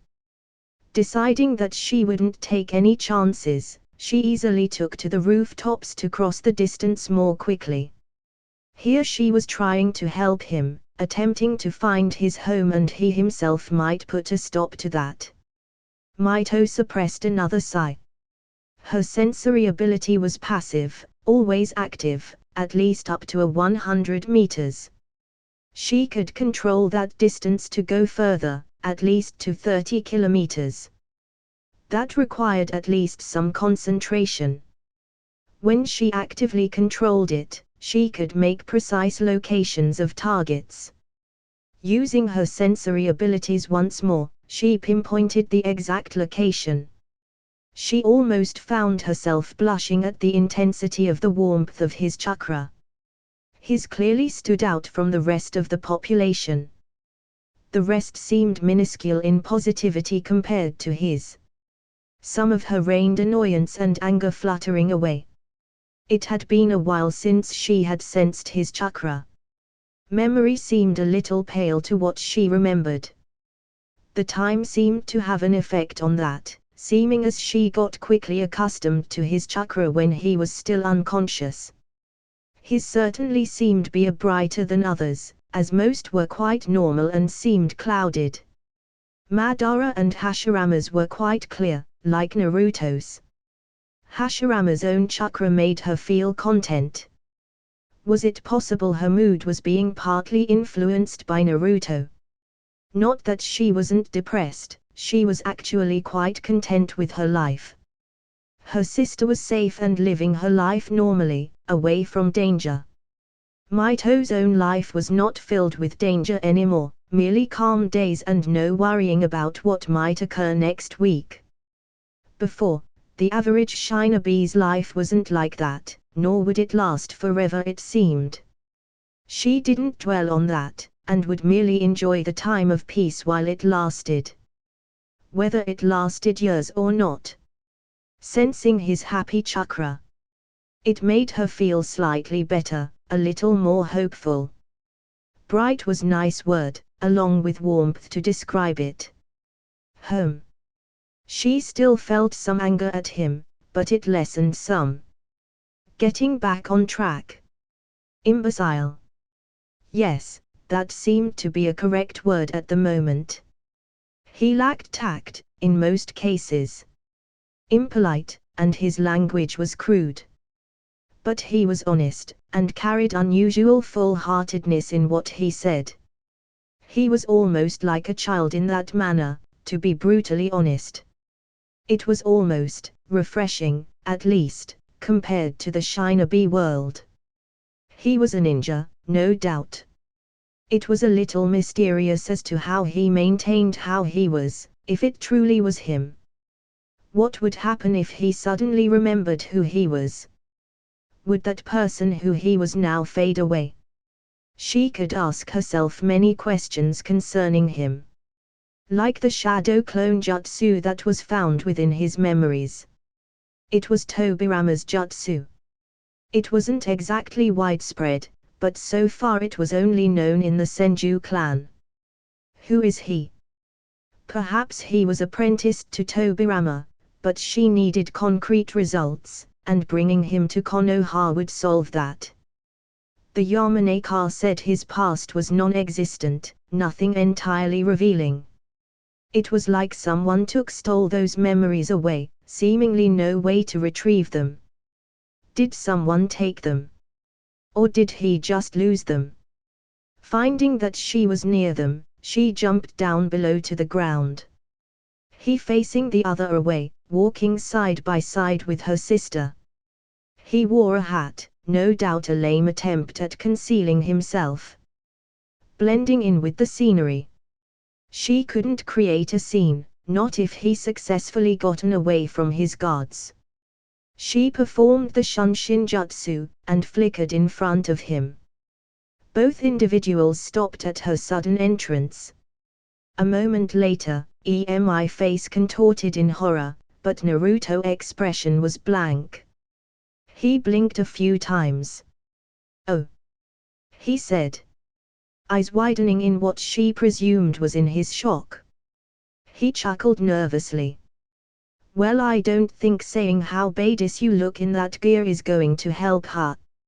Mito ignored the comment and took a deep calming breath, speaking low enough so that it would seem that they were casually speaking in the middle of the street. Body language said otherwise. "I assume you escaped out with the kunai, and with the help of EMI?" she asked. Yeah, EMI lightly hit him for ratting her out. Obviously unneeded. Mito sighed exasperatedly. "Did anyone see you?" she asked harshly. He squirmed from her gaze, but he shook his head. "Where's the kunai?" EMI quickly dug into her pocket and she was handed the three-pronged tool and inspected it for a moment. Naruto approached. "Look, I'll show you." A firm hand was placed on her shoulder. She felt an odd wave of disorientation. The background changing quickly, the bright exterior changing into a dark, closed space. The startling feeling of the ground disappearing under her feet, only for her feet to grasp solid footing once more. She nearly stumbled but was able to right herself. She blinked, trying to comprehend the odd sensation. Her vision adjusted to the change in lighting. "Isn't that awesome?" Naruto said excitedly. "Never do that again without warning me." She inspected her surroundings, recognizing it as the room where Naruto stayed in.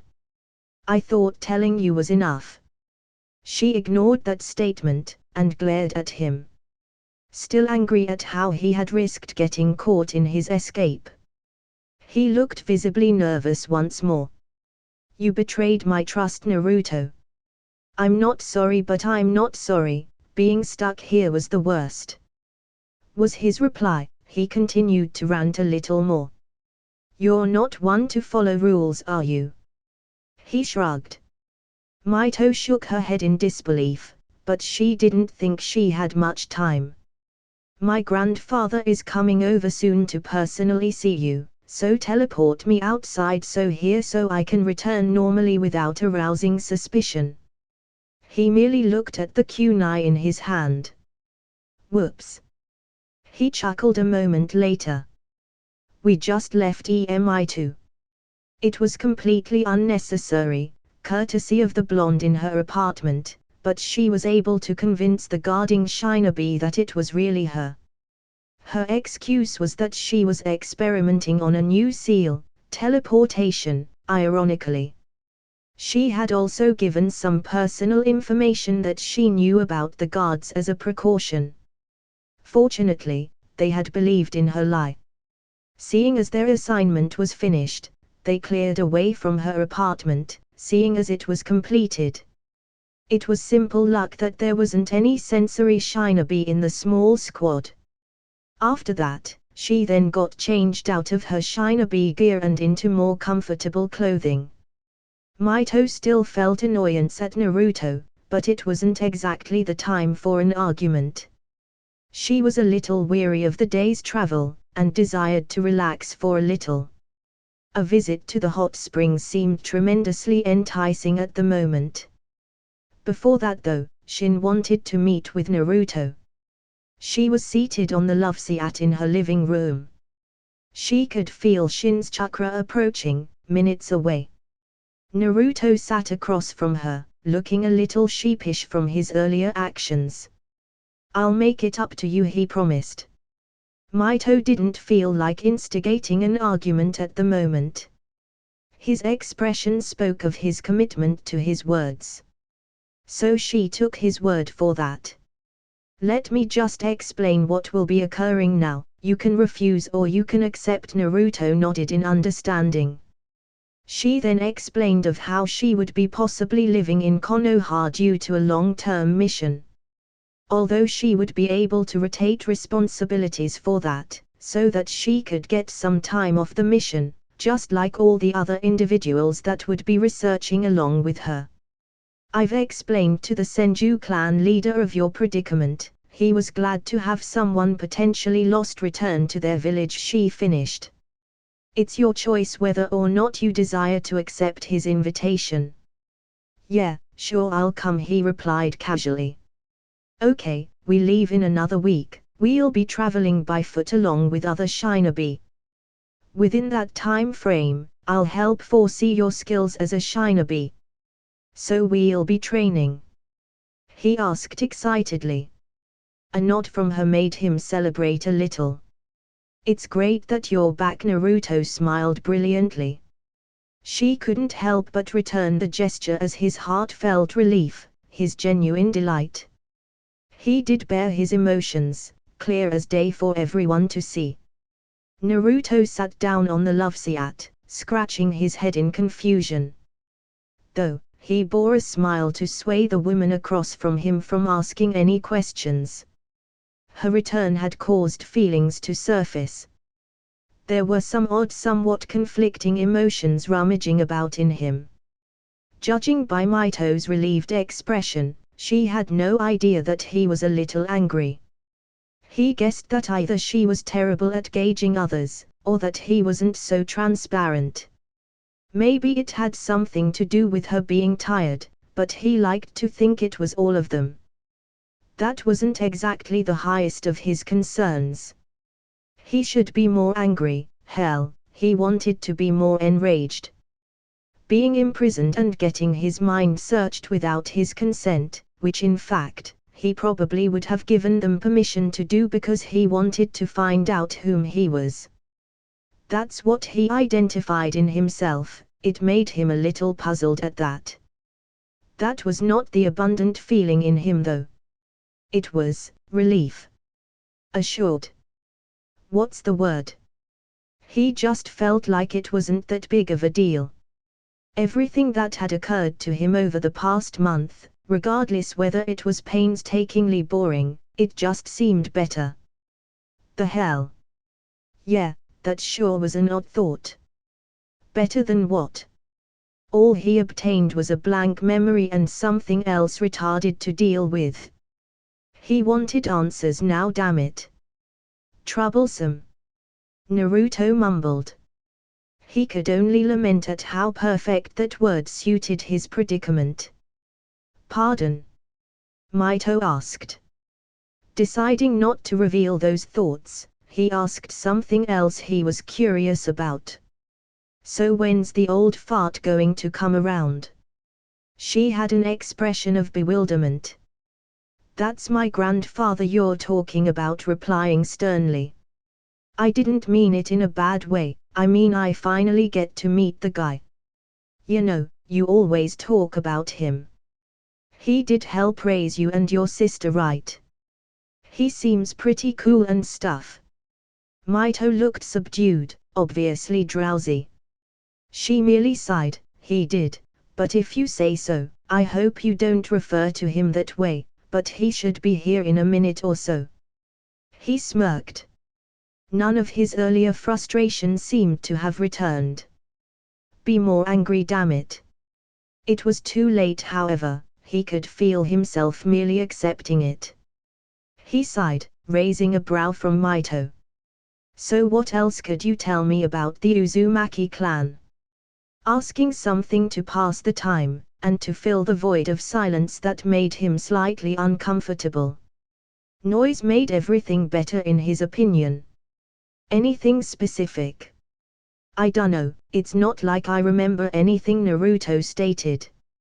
Right, perhaps I should generalize about the way of life before the village, he nodded, mentioning for her to continue. I suppose it can be said of other clans as well, but I can't be certain. If there was one thing he knew, it was that she liked to be knowledgeable. She could probably flaunt herself because he didn't know a lot of things, but she didn't give off that feeling. He was a perfect subject, mainly because of his amnesia. Hopefully.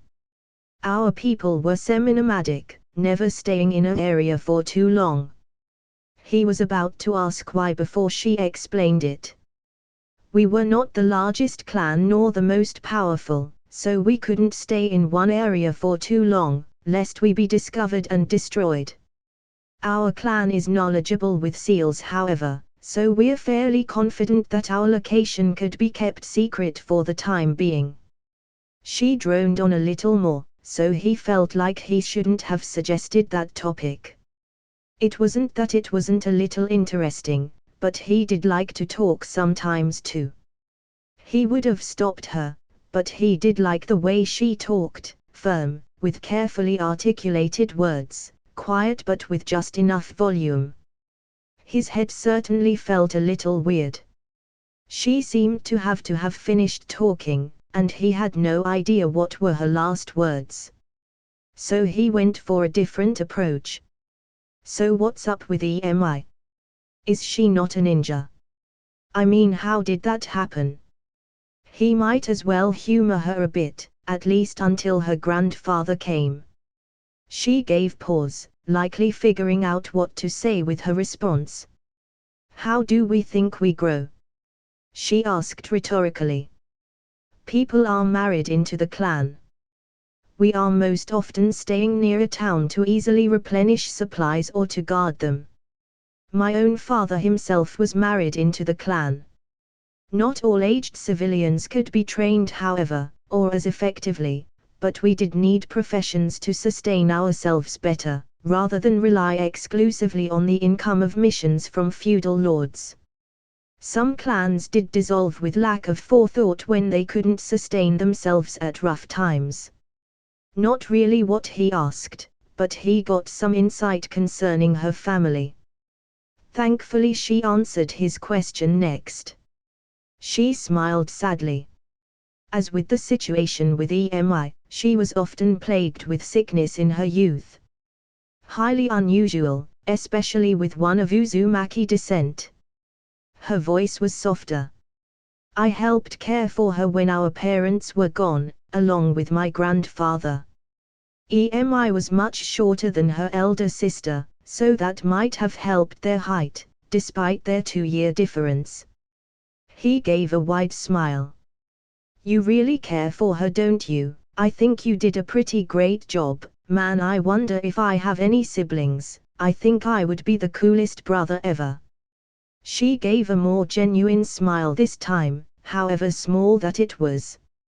It was definitely an improvement in his opinion. A knock sounded on the door at that moment, and Mito quickly stood up to answer it. A gruff old man stepped inside. His aged appearance and serious expression spoke of pressing matters. However, it seemed his eyes spoke a little differently though. Naruto also noted he was younger than he initially thought, and also he had a good beard going on. The aged man walked over to him, Mito trailing behind him. My name is Shin Uzumaki, grandfather of Mito right here. It's nice to finally meet you. His hand held between them for a handshake. Naruto quickly stood up, grabbing the gruff man's hand. What's up, old man? He smiled in amusement at the sharp intake of breath of Mito. Her eyes widened in surprise, glaring kunai at him. Name's Naruto. I would tell you more, but I don't really have a damn idea of anything else other than that. Shin's expression didn't change, but he could see the nearly hidden amusement in his surprisingly lively eyes. Naruto was also aware of Mito's hilarious reaction, worrying about her grandfather's response. He wasn't concerned about it though. Shin let out a hearty chuckle. I suppose we can be casual. It's a good thing too. I'm weary of all the formalities in the past few weeks. Naruto smirked. All right, that's great.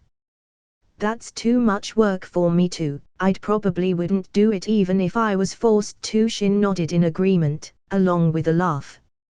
Mito was seemingly surprised, but she shook her head and seated herself on the couch opposite of him, along with Shin. He didn't seem to be in trouble at the moment, at least, until Shin left the room. I just wanted to formally apologize, he started. Eh? What for? Naruto asked.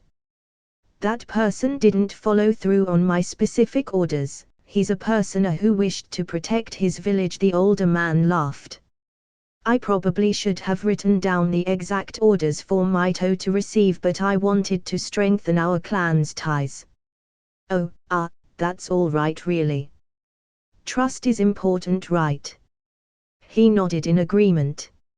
It's a bit different than from what I'm used to, multiple clans under my care. We were never in a position when we had to attack each other before the villages formed. So we're just on shaky terms. Well, I think you will do pretty well, I mean you're old, so you should know stuff, right? Naruto replied. Mito had a somewhat agreeing look with that. She would have probably said it differently though, with more needlessly complicated words. Mito watched the exchange between her grandfather and Naruto. Their discussion ranged from various unimportant subjects, from food, stories, and his circumstance. Casual, it seemed, which she participated in with a little. Yes, before I forget, may I see you perform the seal on that kunai? Her grandfather asked. Sure. Naruto replied. A blink later revealed that he magnificently disappeared. It was quite the sight to see. Her sensory ability revealed that he was nearby, in his room. That sure is. Shin seemed impressed. He exchanged a particular look. He was caught. She kept herself calm. It seemed he grandfather remembered something she had forgotten. He merely shrugged. There's something about him. He played with his beard. I had a sensory type track him with specific orders, but he reported nothing that would endanger us, he added. There was a reason why he was entrusted care of the village. A secondary plan if the first should fail. Are you? She started to ask, but Shin merely shook his head. Naruto came waltzing it back in before any more could be said. Mito carefully observed her grandfather. He was surprisingly relaxed. Even in the presence of someone new. It was like this with her sister as well. This was more significant, however. So she could only guess that Naruto wasn't in any sort of danger. Naruto sat down once again across from them, the tree-pronged kunai in his hand. Smirking as he looked at the looks that he got from her grandfather. From her as well, it was no wonder he could easily bypass the seal around the apartment. EMI had helped obviously. EMI suddenly appeared through the unlocked door, making everyone turn towards her. Naruto, I can't believe you just left me out there. I had to walk all the way over here alone. Oh sorry. Naruto apologized, rubbing the nape of his neck. I'm not sure what to say, I just forgot. Mito could only feel amused. Even if Naruto didn't hastily reveal his technique, EMI would have blown his cover wide open. Her grandfather sent glances around the room, inspecting the others, bemused. The blonde seating across from her still hadn't caught on just yet. Ha! She replied, her hands firmly placed on her hips. Her eyes widened when she saw their grandfather, but she quickly masked herself. Oh hey sis, grandpa. Finally nice to see you all back. Momentarily distracted, Shin gave a warm greeting, along with everyone else. It's okay EMI, she hinted, from which she quickly caught on. She was immediately relaxed, also seeing that her Shin riding seemed to be displeased in any way. EMI nodded and turned back to Naruto once more. Did you forget about me because Mito came back? She turned towards the blonde, expecting something from him. Yeah. He spoke honestly and bluntly. She was surprised by that response, and was honestly. She scared the hell out of me, he continued. I mean, I had no idea what to do, so I tried to distract her with this thing displaying the kunai in his hand. She gathered herself as quickly as she could. She ignored him as her sister laughed and take a seat beside the blonde. It is fun teleporting around like that, especially if you do it fast. She took a loud sigh. So what was going on? Mito briefly took a moment to explain the gist of things. Shin cleared his throat. Naruto, I was going to ask how it worked. You didn't seem to perform any hand seals when you did it. The whiskered man gave a blank stare. Ha, what the hell are seals? With hands. Mito nudged in, letting out a chuckle. He seems to be able to do it without understanding some of the basics. That's interesting, Shin commented. Tell me, what can you tell me of it? Perhaps we can deduce the origins. It took a moment for him to reply. Well, all I know that it involves time and space, but I don't know how or why. I have to concentrate on one of them, because I think something bad will happen otherwise. You also have to visualize and position yourself or you land on your ass. He nodded sagely but otherwise continued. I can bring someone else with me too, so I can do that stuff for them. I wonder how big I can bring something with me or how far. I'm not sure any of that would actually help. I don't think I know anything else honestly. Naruto also knows the shadow clone jutsu, Mito added. I do. He said. What's that? It sounds pretty cool. One of the jutsu from Tobirama Senju. Shin reflected. Mito quickly explained to Naruto who he was, the brother of Hashirama. Shin thought for a couple moments, as Naruto and EMI began to talk a little more. That technique could certainly become quite powerful in the right hands and used correctly. Someone could easily bypass any barriers that may have been placed in any area, as long as they are not physical barriers. Well, Shin started, the others grew attentive. Her grandfather turned serious, straightening his posture and raised his voice to a more leadership level. Naruto, if it turns out that you are not from Konohigakure, then I extend an offer for you to join our village and clan. She was not expecting that. It was now obvious that he approved him of going to Konoha. Looking over to Naruto, she saw her surprised sister looking expectantly at him too. He was actually relaxed, and not being jubilant as she thought he would. Maybe he didn't understand the importance or significance. Ha, so I would be an Uzumaki then? Naruto simply asked. Yes, you would be, if you chose so. Ha. Naruto leaned back, sighing. His chakra was reminiscent of one. Except, there were plenty of signs going towards that he was from Konohigakure. Perhaps someone in the clan had disappeared off and entered the Senju clan. That would explain his jacket. To remember their origins, so he should be recognized by someone when they got to Konoha. It should be that simple. Shin stood up from the couch, heading towards the door. Well, I suppose it's my time to say goodbye for now, Mito. You and the others will be leaving in a week's time, along with Naruto of course. Naruto joined in. Later, old guy. Joining in on the farewell with them, much louder than necessary as Shin chuckled and left the building. I can't believe you kept calling him that, Mito stated. Well, he's old. That's true, EMI agreed. Mito looked at her sister. Don't encourage him. Naruto stood up exuberantly. Ah well, whatever. Who wants to get some ramen? Effectively ending the conversation. She stood up, not really minding what was for dinner. Today, she needed to rest and help train Naruto. She guessed that it wouldn't take too long. He did perform a jutsu that seemed complex to master. "Holy shit, it's hot!" Naruto yelled. With surprising speed, he proceeded to strip right before her.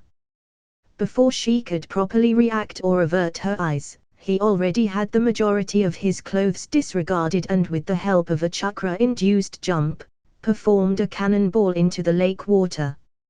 Sighing, she wiped off the sweat building on her brow and walked to shoreline. She had no clothes to change into, but putting her feet into the water would be sufficient enough to cool off. After she took off her socks and sandals, she submerged her feet. Today was certainly hotter than she had initially thought, so it was relieving to cool herself off in the water. Birds sung their song loudly in the trees. The water gleamed brilliantly from the brightness of the sun. So far it was a pleasant day. It wasn't really a beach, but there were some dry sand before the higher patch of land. She took a seat on a nearby partially submerged rock. It probably would have been perfect if they were not training. Naruto was still somewhere underneath the surface, and had been for a couple of minutes.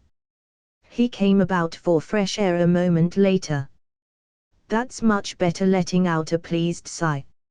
He swam relaxingly a while as they both cooled off, partaking in some small talk in their break for the meantime. Her mind wandered randomly, not particularly staying on one subject for long. She remembered talking to her grandfather about why he had offered Naruto to join the village. He simply explained that it was because she trusted him, but it was a last-minute decision of his. There was also that he didn't seem to mean any harm to anyone. "You're comfortable with him too," he added when she gave her observations. She had known that. She looked over the relaxing atmosphere. Mito had come to this place in particular in mind, a small freshwater lake with a nearby clearing for spas. It was suitable for training. There was some newly built training grounds near the village, but were reserved for the up-and-coming young ninja. For now, until others were created. The lake was for water walking. Surprisingly, he had some trouble with the tree walking technique, taking him an entire day to get it done. He did, however, kept going, without a single break. Perhaps she was too optimistic about him being a natural at everything. How does someone like Naruto, capable of performing an advanced sealing technique, struggle with a simple exercise? She couldn't pinpoint him sometimes. The water walking technique was a little more difficult than the initial one, and he also had no talent for combat, if their earlier relaxed spars were of any indication. She had initially started from the top, of more advanced techniques. To see if he remembered any of his training, it was fruitless however. So they had to start from the bottom tier. At least she wasn't teaching a civilian, as he had a better grasp on some mechanics. He was still a ninja, albeit poor one with his amnesia. If she didn't get him up to speed on combat, he might be a possible liability of the off chance that battles were to occur. It wasn't too much of a problem, but it certainly would add some unnecessary trouble to an all-shinobi group. It also wouldn't bode well with Hashirama when she went all the way with asking him to house a potentially useless person who couldn't help with their research. After several minutes, she decided that it was time to resume Naruto's training. "Naruto," she called out, seeing him still swimming in the water. "What's up?" he voiced, his water-soaked bang nearly hid his eyes. "Come back to the shore, I want to show you something. No need to put on your clothes." After a quick return, he popped out from the water. He was obviously lean, like a shinobi should be at the least. Now conscious of his appearance, she averted her eyes. Luckily her small little glance was left unnoticed by him. He stood there expectantly with shining curiosity. Standing from out of the water, she channeled chakra to her feet. This is the next exercise you'll be accomplishing. Taking steps out into the surface, water rippling as she walked further out, a nice distance away for him to reach. When she turned around, Mito once again found his face filled with some awe. "All right, I'm totally gonna learn that, that's cool," he said, preparing to walk before she had a chance to explain, falling straight into the shallow water. He splashed around before he surfaced once more. "At least let me explain," she said to him. "Right, go ahead," as he stepped out. His expression filled with eagerness and surprising determination. Channel chakra to your feet like the tree walking exercise, but this time it needs to be continually flowing and constantly adjust with the water. She explained a little more of the mechanics of before he tried once again. His eyes closed in concentration as he focused on collecting his chakra. She seen a sight that was most curious. She inched closer to him. Oblivious to the ever-widening steps she took to place herself in a better position. A seal, black as ink, was quickly becoming apparent on his abdomen. It fully formed, but it seemed cracked, broken. Some lines were misplaced, not aligning with the circle that formed. There seemed to be a missing piece associated with the odd seal. What would be 8 muddled little blobs was instead 6. The center of it was completely blackened. She slightly bent down to inspect it, fascinated by the seemingly broken seal. Never seeing such thing like it. A sudden scream made her flinch. Gah! Naruto fell over. Making her aware of how close she was just about to bend down to see. She ignored any possible embarrassing connotations with her actions. He babbled incoherently, not that she wanted to find out what he's saying. He quickly stood up. "What the hell were you doing? You scared the hell out of me." "There was a seal on your stomach." His expression was wary, disbelieving. "There's nothing there," as he looked down below. "Are you, She interrupted. "Just channel chakra and look once again." He hesitated, an odd look formed on his face. Unreadable to her.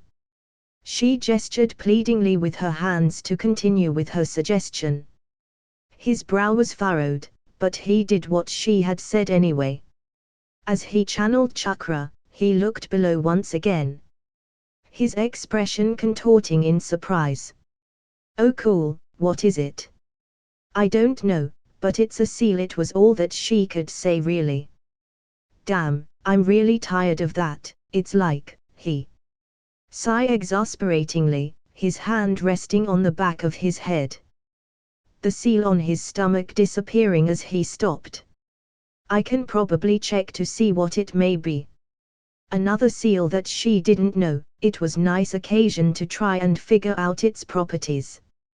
"Yeah, sure." He concentrated to form chakra. Taking some steps closer to him before she stopped. "Perhaps you should lay down to get comfortable," she suggested. "It might take some time to examine." Yeah, right," as he laid on the sand, fidgeting to get himself comfortable. She sat cross-legged beside him. He then sorted to channel chakra once more. The seal becoming visible on his abdomen. "Well, this is a little weird," he commented. She ignored him, trying to figure out what the seal accomplished. She already deduced that she might not find much, especially since it was damaged. Her little sealing techniques would give her some results. Some time passed as she performed them, and she watched it disappear before her eyes. Mito looked over at his face, a snore escaping from him.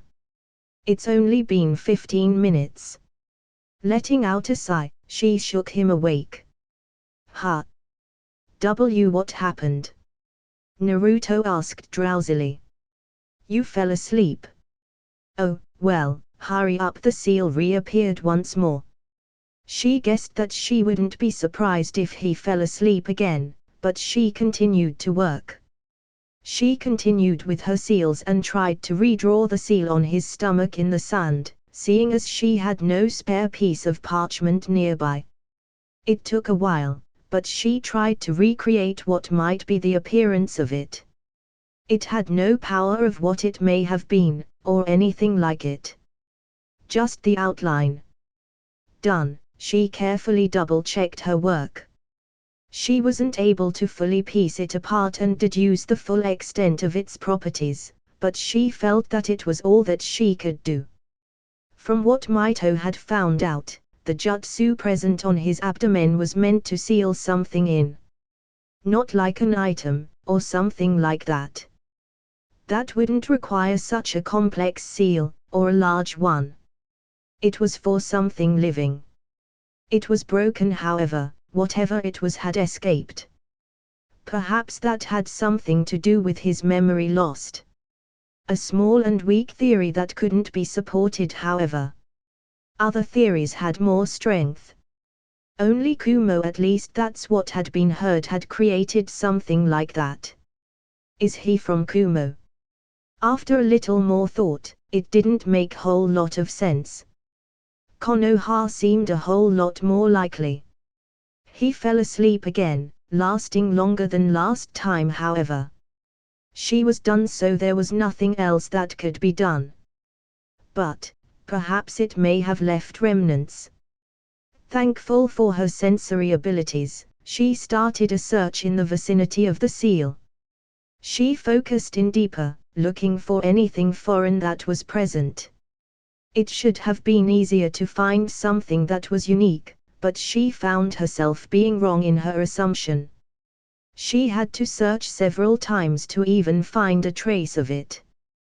There was something small, tiny, nearly insignificant. It was difficult to pinpoint what it was. Naruto's chakra was drowning it out with its potency. It was most likely chakra from something, or someone, but she could not identify it. Something up. Because, I've been laying down for forever now, somewhat startling her. I'm finished. She replied. You look and sound disappointed, as he finally sat up, shrugging off some of the sand that clung to him. I guess it didn't really lead anywhere, huh? Or much? It did not. It'll probably become clear when I recover who I am or meet someone, or maybe I'll never remember and it'll forever remain an unsolvable riddle or something like that. What's the point of a riddle if it can't be solved? She retorted. Not finding the answers would leave some insufferable loose ends. Having his memories apparently non-existent was already such a blow. He continued to remember things, however, so he might recall something that was important. I hope I never remember, just to spite you. You can't keep flinching and continuing to run away. You won't be able to defend yourself with such lackluster taijutsu skills. Mito berated the blonde standing across from her. You keep kicking my ass, that's why I'm running away, Naruto whined, rubbing his cheek from an earlier punch.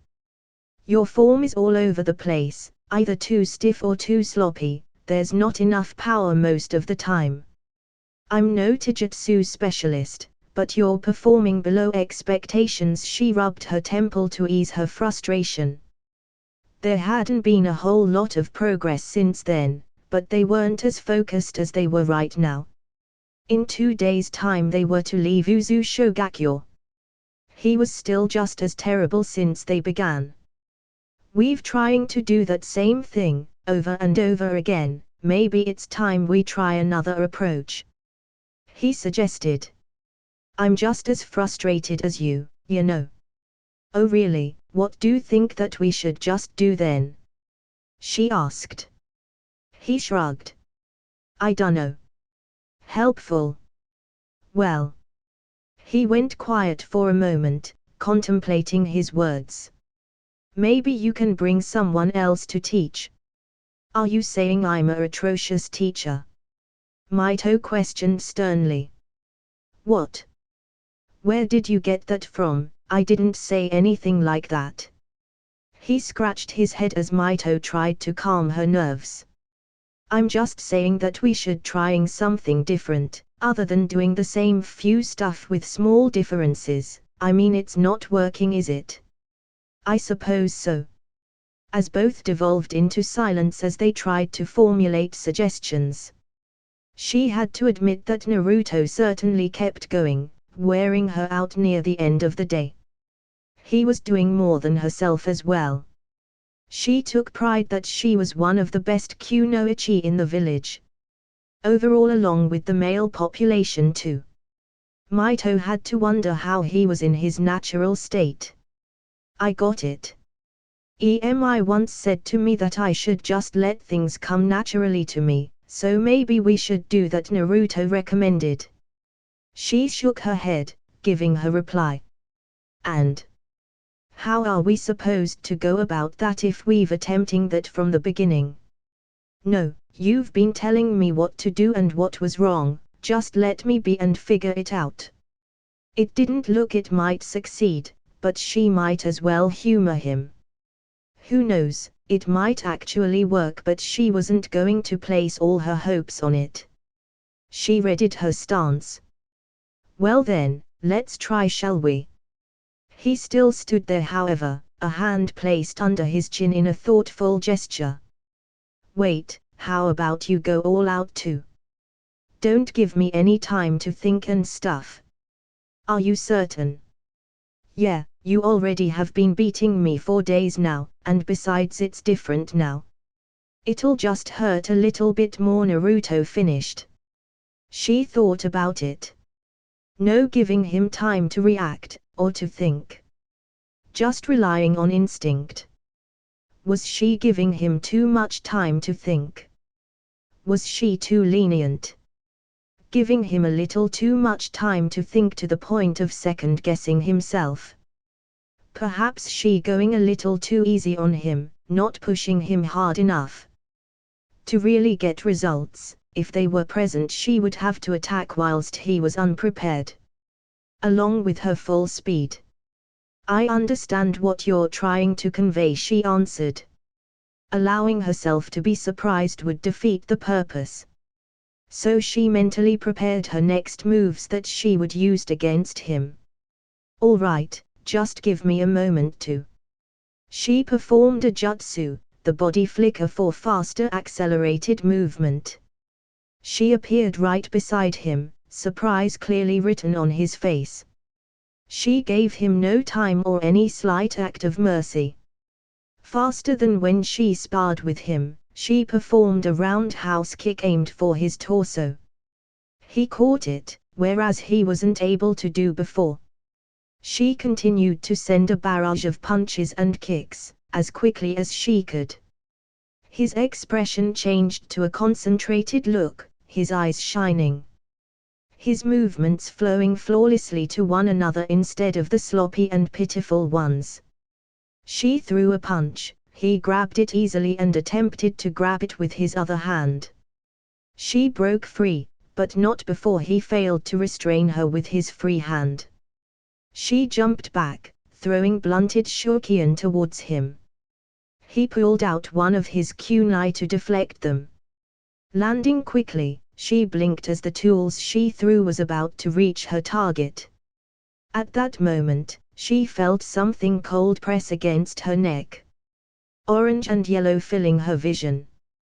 Naruto had appeared right before her with his kunai in his hand. If this was a death match, he would have emerged victorious. Silence. Ah, did I just win? As he dropped his arm to his side. It seems so, and your idea actually worked, she gave light praise, almost reluctantly. Ha, cool, he reacted, which wasn't much. Perhaps he was modest when it came to achievements he performed himself. She had initially expected him to wail in victory, jumping around excitedly. It was tame, like when he was able to water walk, tree walk and other things.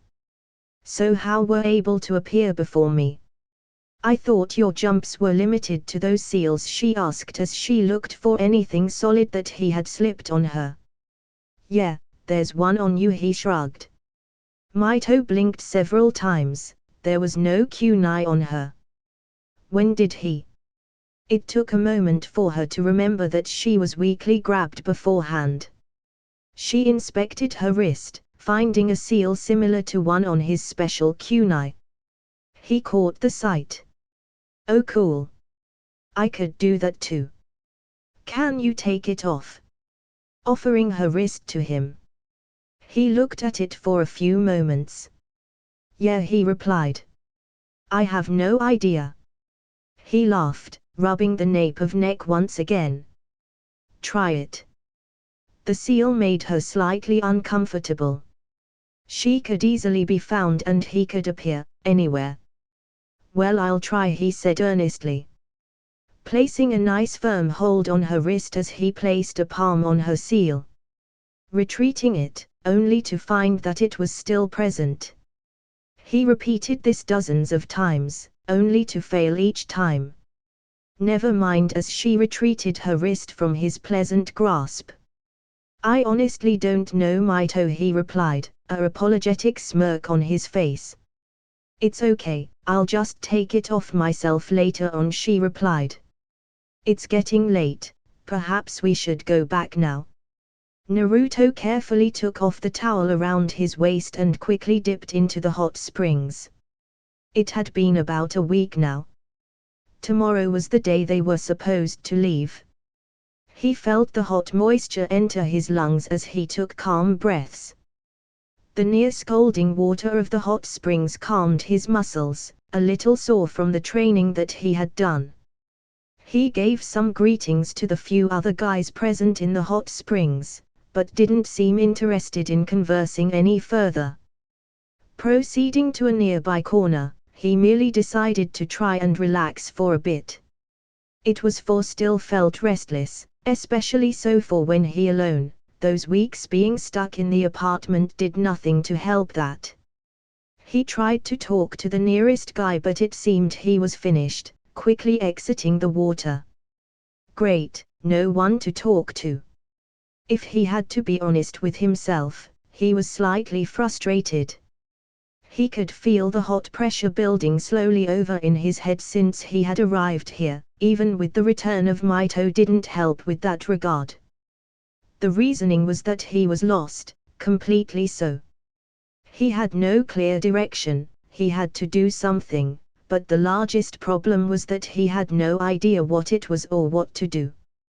If he didn't have that looming feeling, he could probably ignore all that. Except it just wouldn't go away. He clearly had no identity, nothing quite familiar to work on.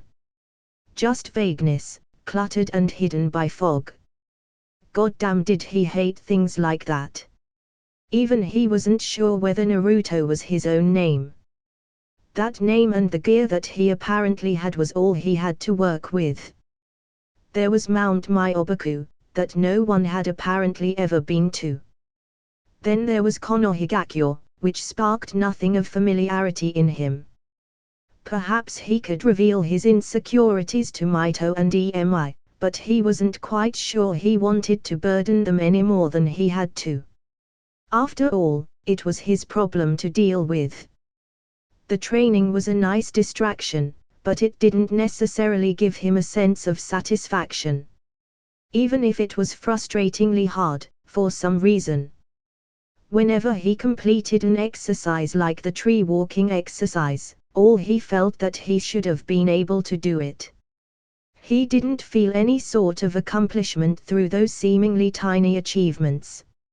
He grumbled in the water, bubbles flowing out. He looked at his surroundings. It wasn't grand, as it was a small place. Fairly bare when it came to the amount of costumers though. Naruto released a yawn and leaned back a bit, trying and failing to relax himself. Mito was situated somewhere on the other side of the wall. A small thought formed in his mind.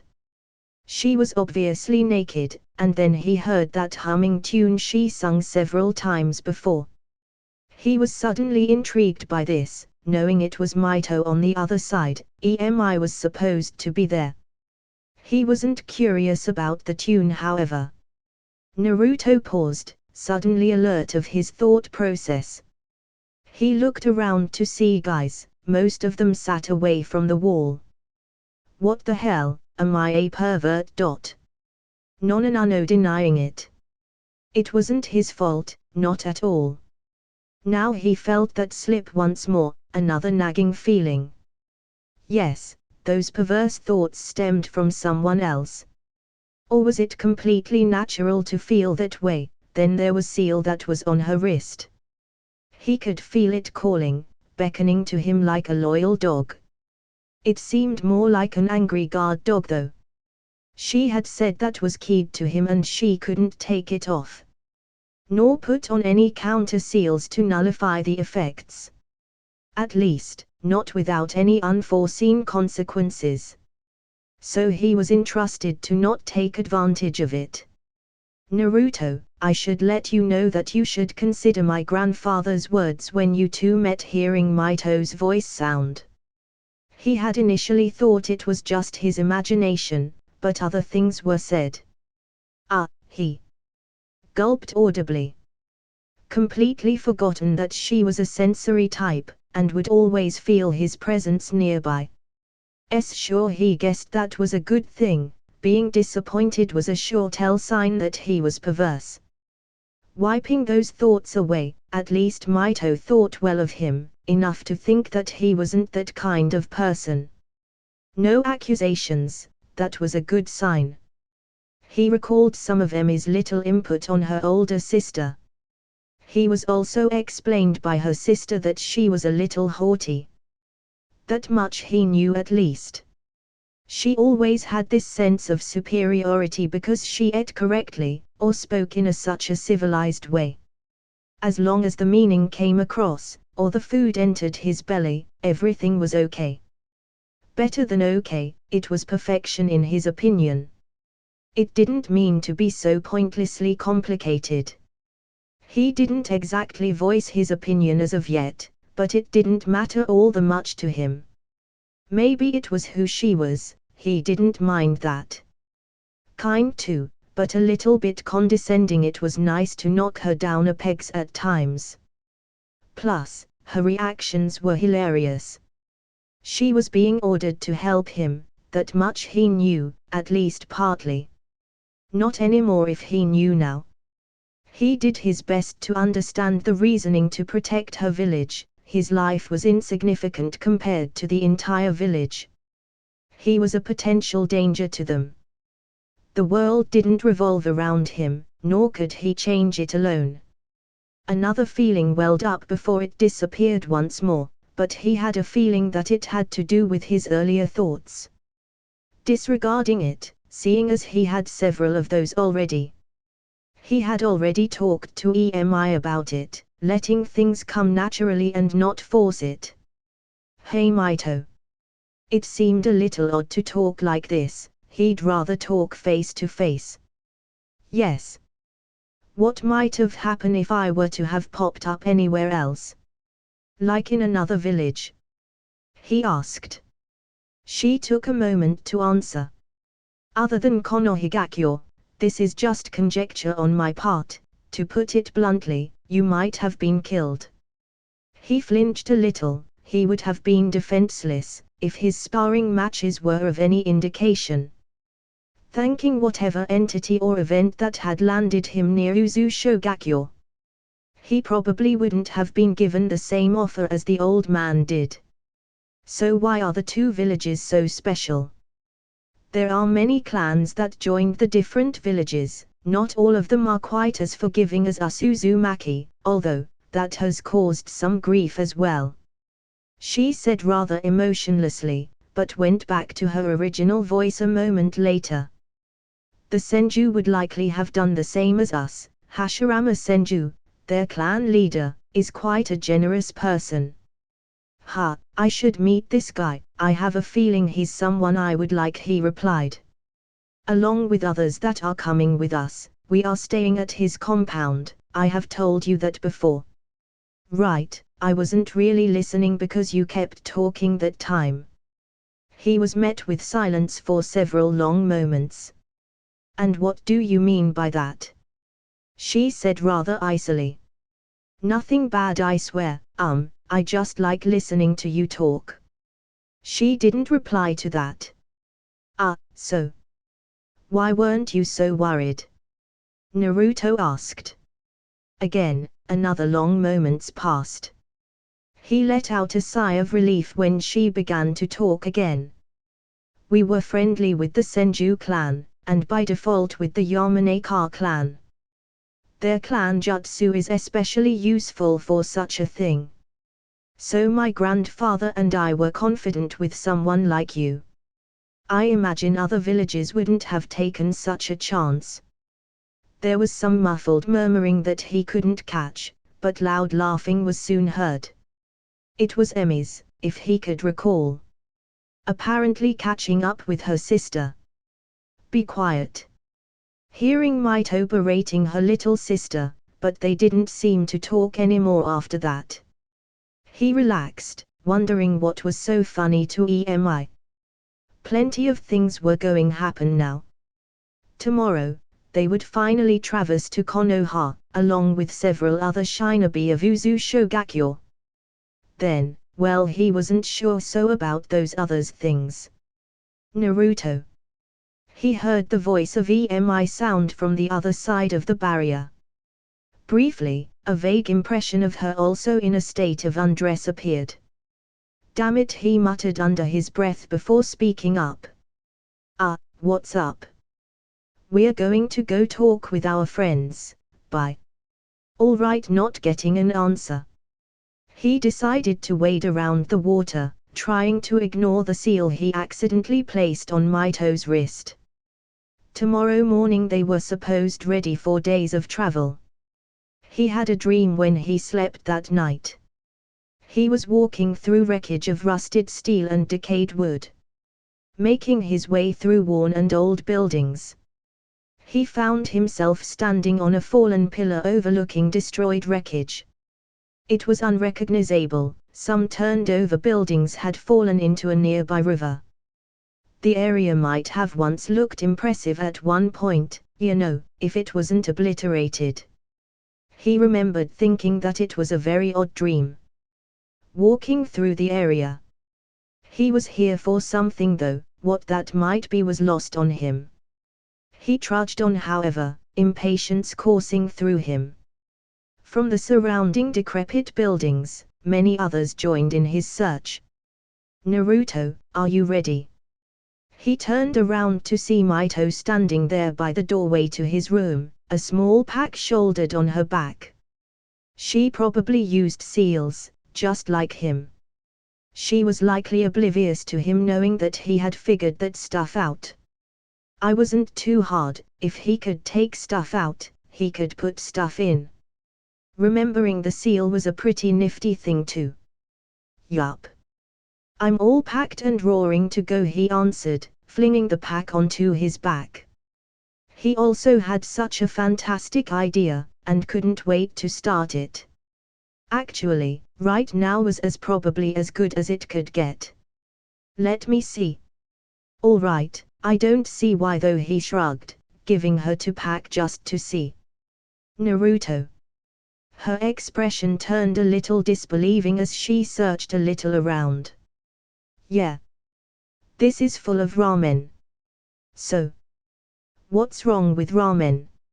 It's the greatest food in the land, he reasoned. She simply looked a little struck by his reasoning. You can't be so, are you? Well. Way to overreact, Mito, I'm not that much of an idiot. I put my clothes in here as he pulled out a scroll that was hanging to his back. Her brow was furrowed cutely, as in disbelief or something. It's so I get my ramen really fast, he added. Mito's eyes widened a little, her mouth twitched a little, threatening to smile. Sometimes, Mito, you need to take a load off You're too serious all the time, he smiled, undeterred by her glare. Here, she simply said. EMI is supposed to be here soon. He got his pack full of ramen back. He put the scrolls full of items on the side or in the pockets. Right. He saw his coat, with the kanji of Mount Myobaku on the back. You know, I found out where this is. Mount Myobaku. He nodded. Yeah, it's pretty far away though, a month full of traveling. You might be from there, she suggested. I don't think so. I read that people have never been on the top of it. He explained more of the descriptions of its surroundings.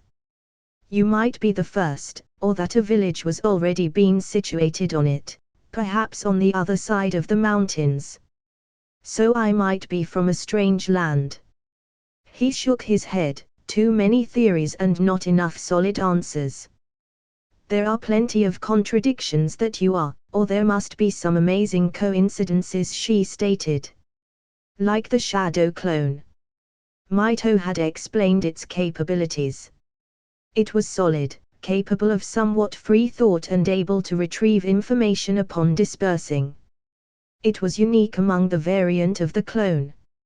It sounded really cool. He wondered how much he could make. He shrugged, picking up that coat and placing it on himself. He next took the bag and wore it over his shoulder. That sense of dread continued to bore at him. It made him nervous. It had stopped now. It felt like it was at the pit of his stomach. The seal. It had stopped yesterday, and on that night he had a strange dream. Its details kept fading and reappearing at odd intervals. Nothing could be extracted from it, so he didn't bother telling Mito. He turned to face the door. Mito was still standing there. It fits you well. Thanks, she dug into her pockets. My grandfather wanted you to have this. She pulled out a metallic piece, a black band attached to it. The symbol of the Uzumaki was engraved on it. The same as the one Mito wore on her forehead too. You'll have to wear it, until we reach Konoha, not official until you decide to join. He took the offered headband, as her tone suggested there was no room for complaints. Taking a moment to inspect it, before tying it around his head. It felt right to have something around it. It was comfortable. A knock sounded at the door, that familiar annoying knocking of EMI. Mito immediately went to go answer the door as he followed behind. He just purposely hung back a little for specific reasons. The door swung open, revealing EMI. A sad frown when she entered. "Oh, I'll be so sad to see you both go. You'll still be able to visit," Mito replied. "But that would be a while from now, and who knows how long your mission will last. You kept saying that it might be." EMI had a sad frown on her face. The sense of goodbye was immediately in the air. It made him feel. Even if it does last that long, we're being rotated, so I'll still be able to visit and stay here for a few months, Mito replied softly. "I'll still miss you." "Of course, I'll miss you too." EMI looked ready to cry, her eyes watery. She stepped forward to engulf her in a soft sisterly hug. Naruto felt like he didn't belong in such a moment. Mito's expression had greatly softened. She looked peaceful, at ease. It was plain to see that she really loved her sister. They broke apart, taking a moment to collect themselves as he stood there a little awkwardly. Eventually, however, he was noticed by EMI herself. Immediately, he too was given a surprising hug. Hesitantly, he returned it. It was nice, he could only think. "Watch her for me, okay?" she whispered quietly.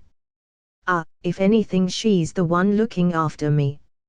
She was probably smiling, but his comment was ignored. "It'll make me feel better, if you promise." What else was he supposed to say?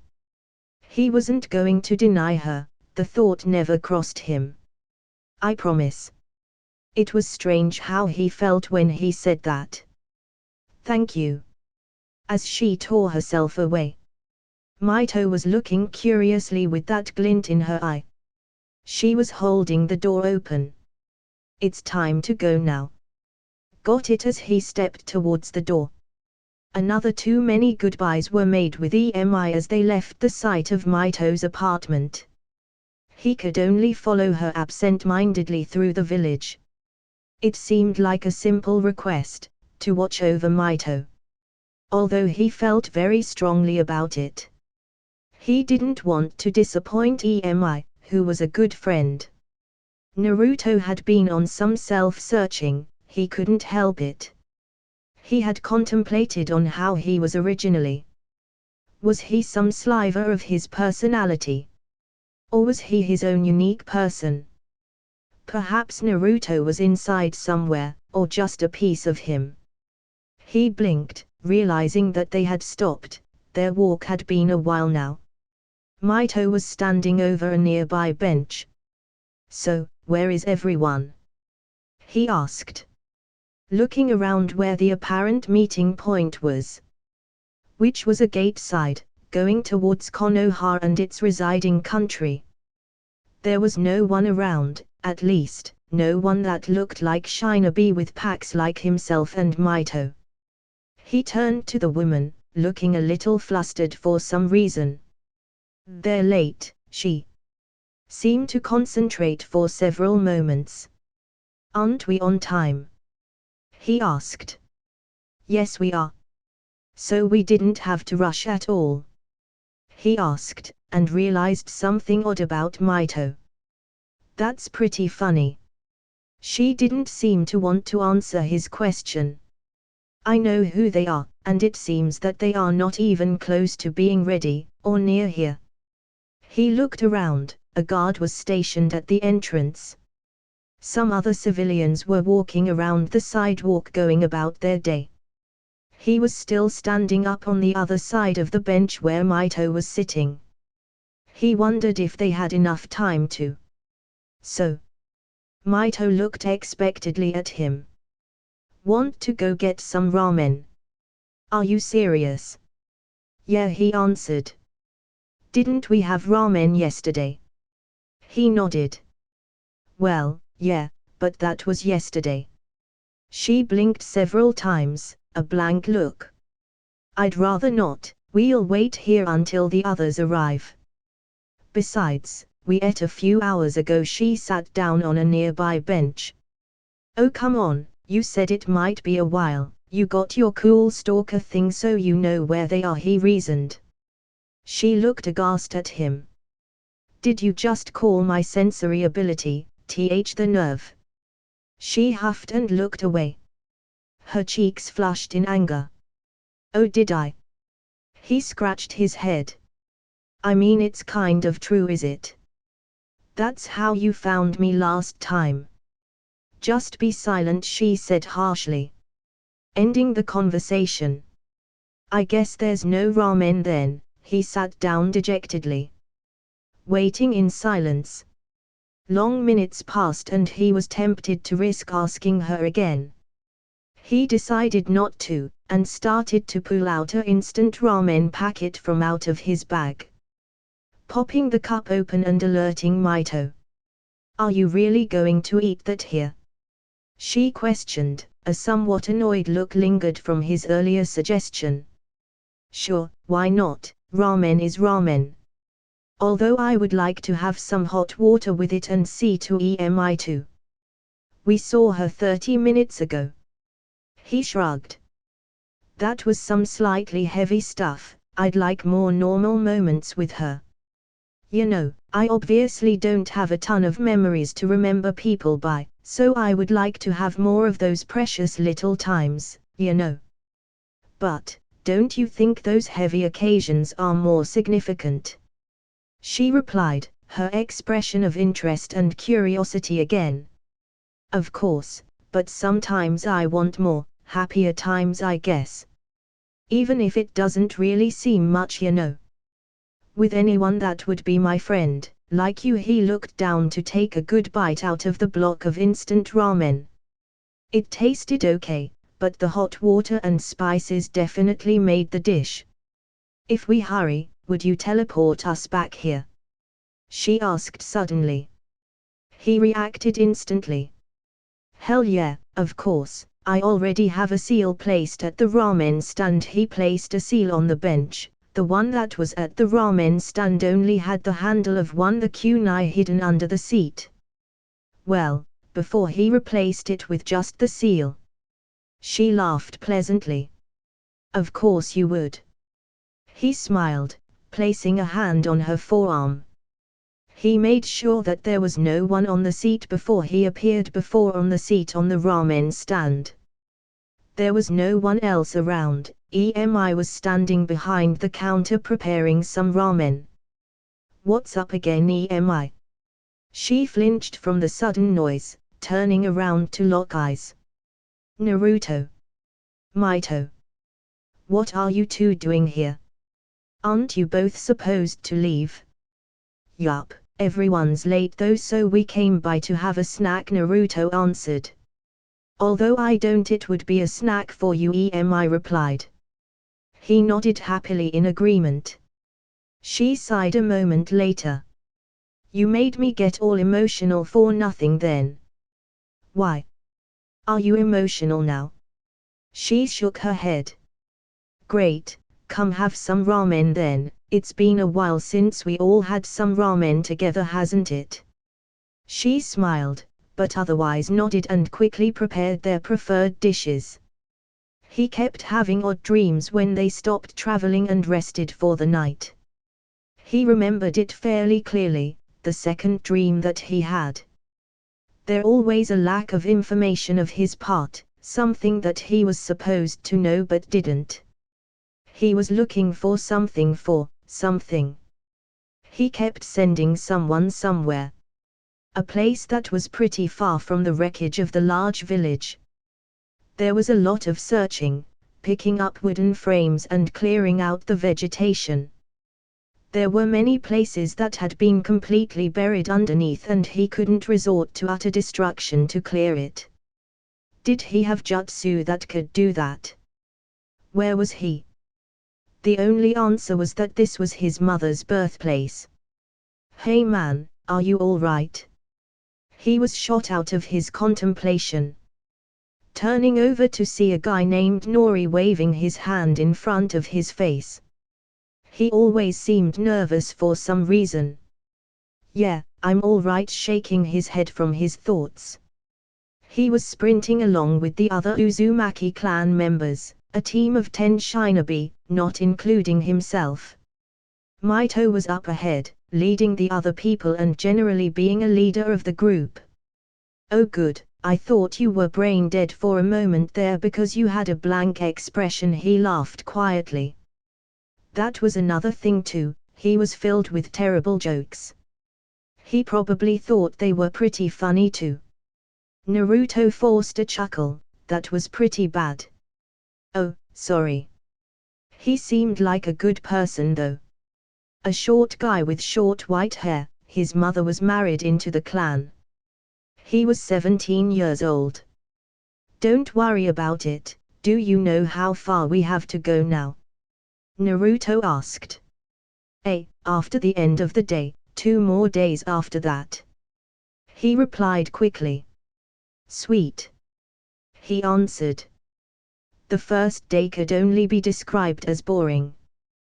The majority was spent on a boat to cross the channel between the land of fire and land of whirlpools. Tomorrow, they were supposed to meet up with some members of the Senju clan at the halfway point for an escort. So, how do you know Mito? I mean, I've seen you talk to her a lot. Oh yeah, I fell from the sky once, he started. I think you need to make a really good first impression on her. Mito once said that she might have been slightly put off if they had met normally.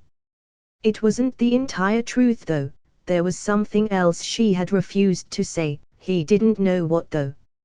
He liked to think that they would still be good friends, no, he believed in that. She probably thought so too. Oh. Are you usually nervous around new people? Naruto asked. What makes you think that? Nori replied in his fast speech. Oh, I don't know. Did you not make a good first impression on Mito? No. He looked away. I am pretty nervous when it comes to new people, I don't know why though. Well, it's obvious. Naruto exclaimed. What's that? Nori asked. Just keep meeting new people to get over that, fear. Anxiety of yours. Naruto nodded sagely. I mean, we're going somewhere new, right?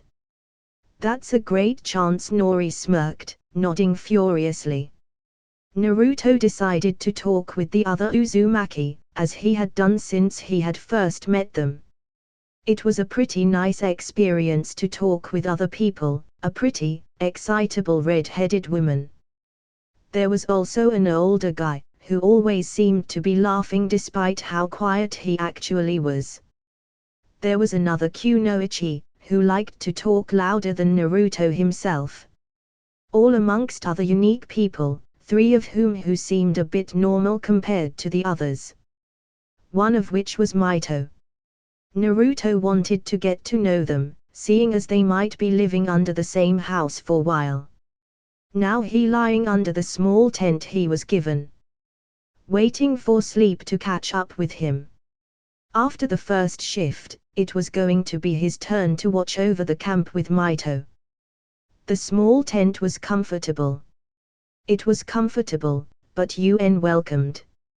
It was a little lonely, despite that he could already hear snoring at the moment. He chuckled, rolling over to his side. Being alone. He hated the thought. He was expecting another dream tonight, maybe it would help his memories. It wasn't a dream. No, it was just emotion that he felt. Were they his? They didn't feel like it. It felt detached, but how did he feel them? It felt like ages before he recognized that they were actually his. Only experiencing them as a memory, he thought. It felt distant, but they were still very present and alive. Was he experiencing it deep within his heart? Like it was locked behind a door that he couldn't open? Was he like the old Naruto? One that still had his former memories? Or was he completely different? No, he had some ideals that he believed in, only he didn't remember how he learned them. Perhaps there was still his shadow being casted around him, not yet him but not quite his own person. There was a multitude of emotions in them, love, fear, loss. At times, he just felt nothing. Only for other things to appear after that, determination, relief, hope. The feeling of hope stood out to him, it was admirable. Naruto, Naruto, he heard soothing exhausted voice. He blinked awake, his heart felt heavy and his eyes mysteriously wet. Yeah, he answered. His leg was being shook, only stopping when he replied. It's our turn, he heard Mito yawn tiredly. All right, replying drowsily. He wiped off the apparent tears and quickly put on his jacket, along with the cloak that he had. The air already felt chilly from inside the tent, so he could only assume that it would colder outside. He was right, as soon as he stepped out. It was a surprising, considering the heat a week ago. It was really dark outside. The source of light was from a small flame some paces away from the general camp area. The moon gave no source of light, covered by the clouds overhead. He was already slightly awake, instead of the mess he usually was at other times. His dream had something to do with that. Even then, he stumbled to the lowly lit area where Mito was. There was some stumps around, from earlier when they were all feasting around the fire pit. He was seen being approached by her, a barely seen smile on her face. He had only seen it because of the light from the fire. She was tired, some bags under her eyes, something that he never seen before as she was always up before him. Here she mumbled, she offered a cup of water. Thanks, taking a swift drink from it, it was cool. He sat down a few feet from her, taking in the warmth of the fire. Her hair was hastily tied up, some strands in front of her face. He took a look around the camp, but it was dark and he couldn't really see much. There were tents around with the other people he was traveling with. He was told that there was a seal placed around the camp, in 100-meter radius. The people that were up usually too were a precaution if someone quickly slipped by. Mito had the key for it, and would it alert her if someone came through, it could be transferred around. She also had her ability on top of that, so he assumed that it an easy job. I don't really like waking up this early, or being interrupted, Mito said, yawning once again. I enjoy my sleep. I think I like my sleeping more, he replied. Reasoning that he was always up a little later than her. There was still this tiny smile that she continued to wear, it was contradicting her earlier statement. That sat in comfortable silence for a long time. Slowly waking from their slumber. In that time, he could only think about how he was, those emotions that he felt were fairly powerful. What were the things that he experienced? What did he lose? Hey Mito. Yes. What if I do remember who I am? He asked. Would I be the same person that I am now? She took several long moments to answer. I think so, or at the least, close to who you are now. She seemed to believe her words. Why is that? What makes you think that? He asked curiously. Mito hesitated for a long time. Other than the fire, the only other movement that he saw was her toes moving. Otherwise she seemed completely impassive. I just do. From what he could tell, she believed that. I really like everyone else so far. They're lively, she replied. Not really in a negative though. I went on missions with the other clans at Uzusho. There's some contrast of personalities between the Uzumaki and the others. Really? Which one do you like to team up with then? He asked. I suppose I prefer my own clansmen. I would think that you would enjoy it a bit more with the others, Naruto asked. The others are more serious, glum, too predictable, compared to the Uzumaki. Predictable, I guess that makes it less interesting then. She cocked her head to the side when he said that. You have to remember that we only recently became allies. We are certainly friendly with one another, except there is no trust. So it's understandable that we're wary of one another until those ties grow stronger. There's tension that might disappear over the years. My grandfather is working to build those bridges. Well, it'll only work if everyone starts to trust each other. He stretched, the drowsiness he carried earlier going away. Mito's perpetual smile seemed to have gone away too, replaced with a more thoughtful expression. There wasn't much to do at a time like this. Other than sit around the fire and eat some leftover food. Talk a little, if Mito was up for it. You seem to be connecting well with everyone, she commented. That surprised him, it wasn't even something he noticed. That's peculiar, going strangely quiet. Well, you said they were, rowdy or something like that, right? Maybe they're the ones that are good at that, he replied. Mito stared at him through the dimly lit fire, which crackled occasionally. She gave a non-committal shrug, looking back at the fire. She was thinking, but he was no mind reader. He wondered if women were always so strange. That's it for this video, guy. Hope you like the video.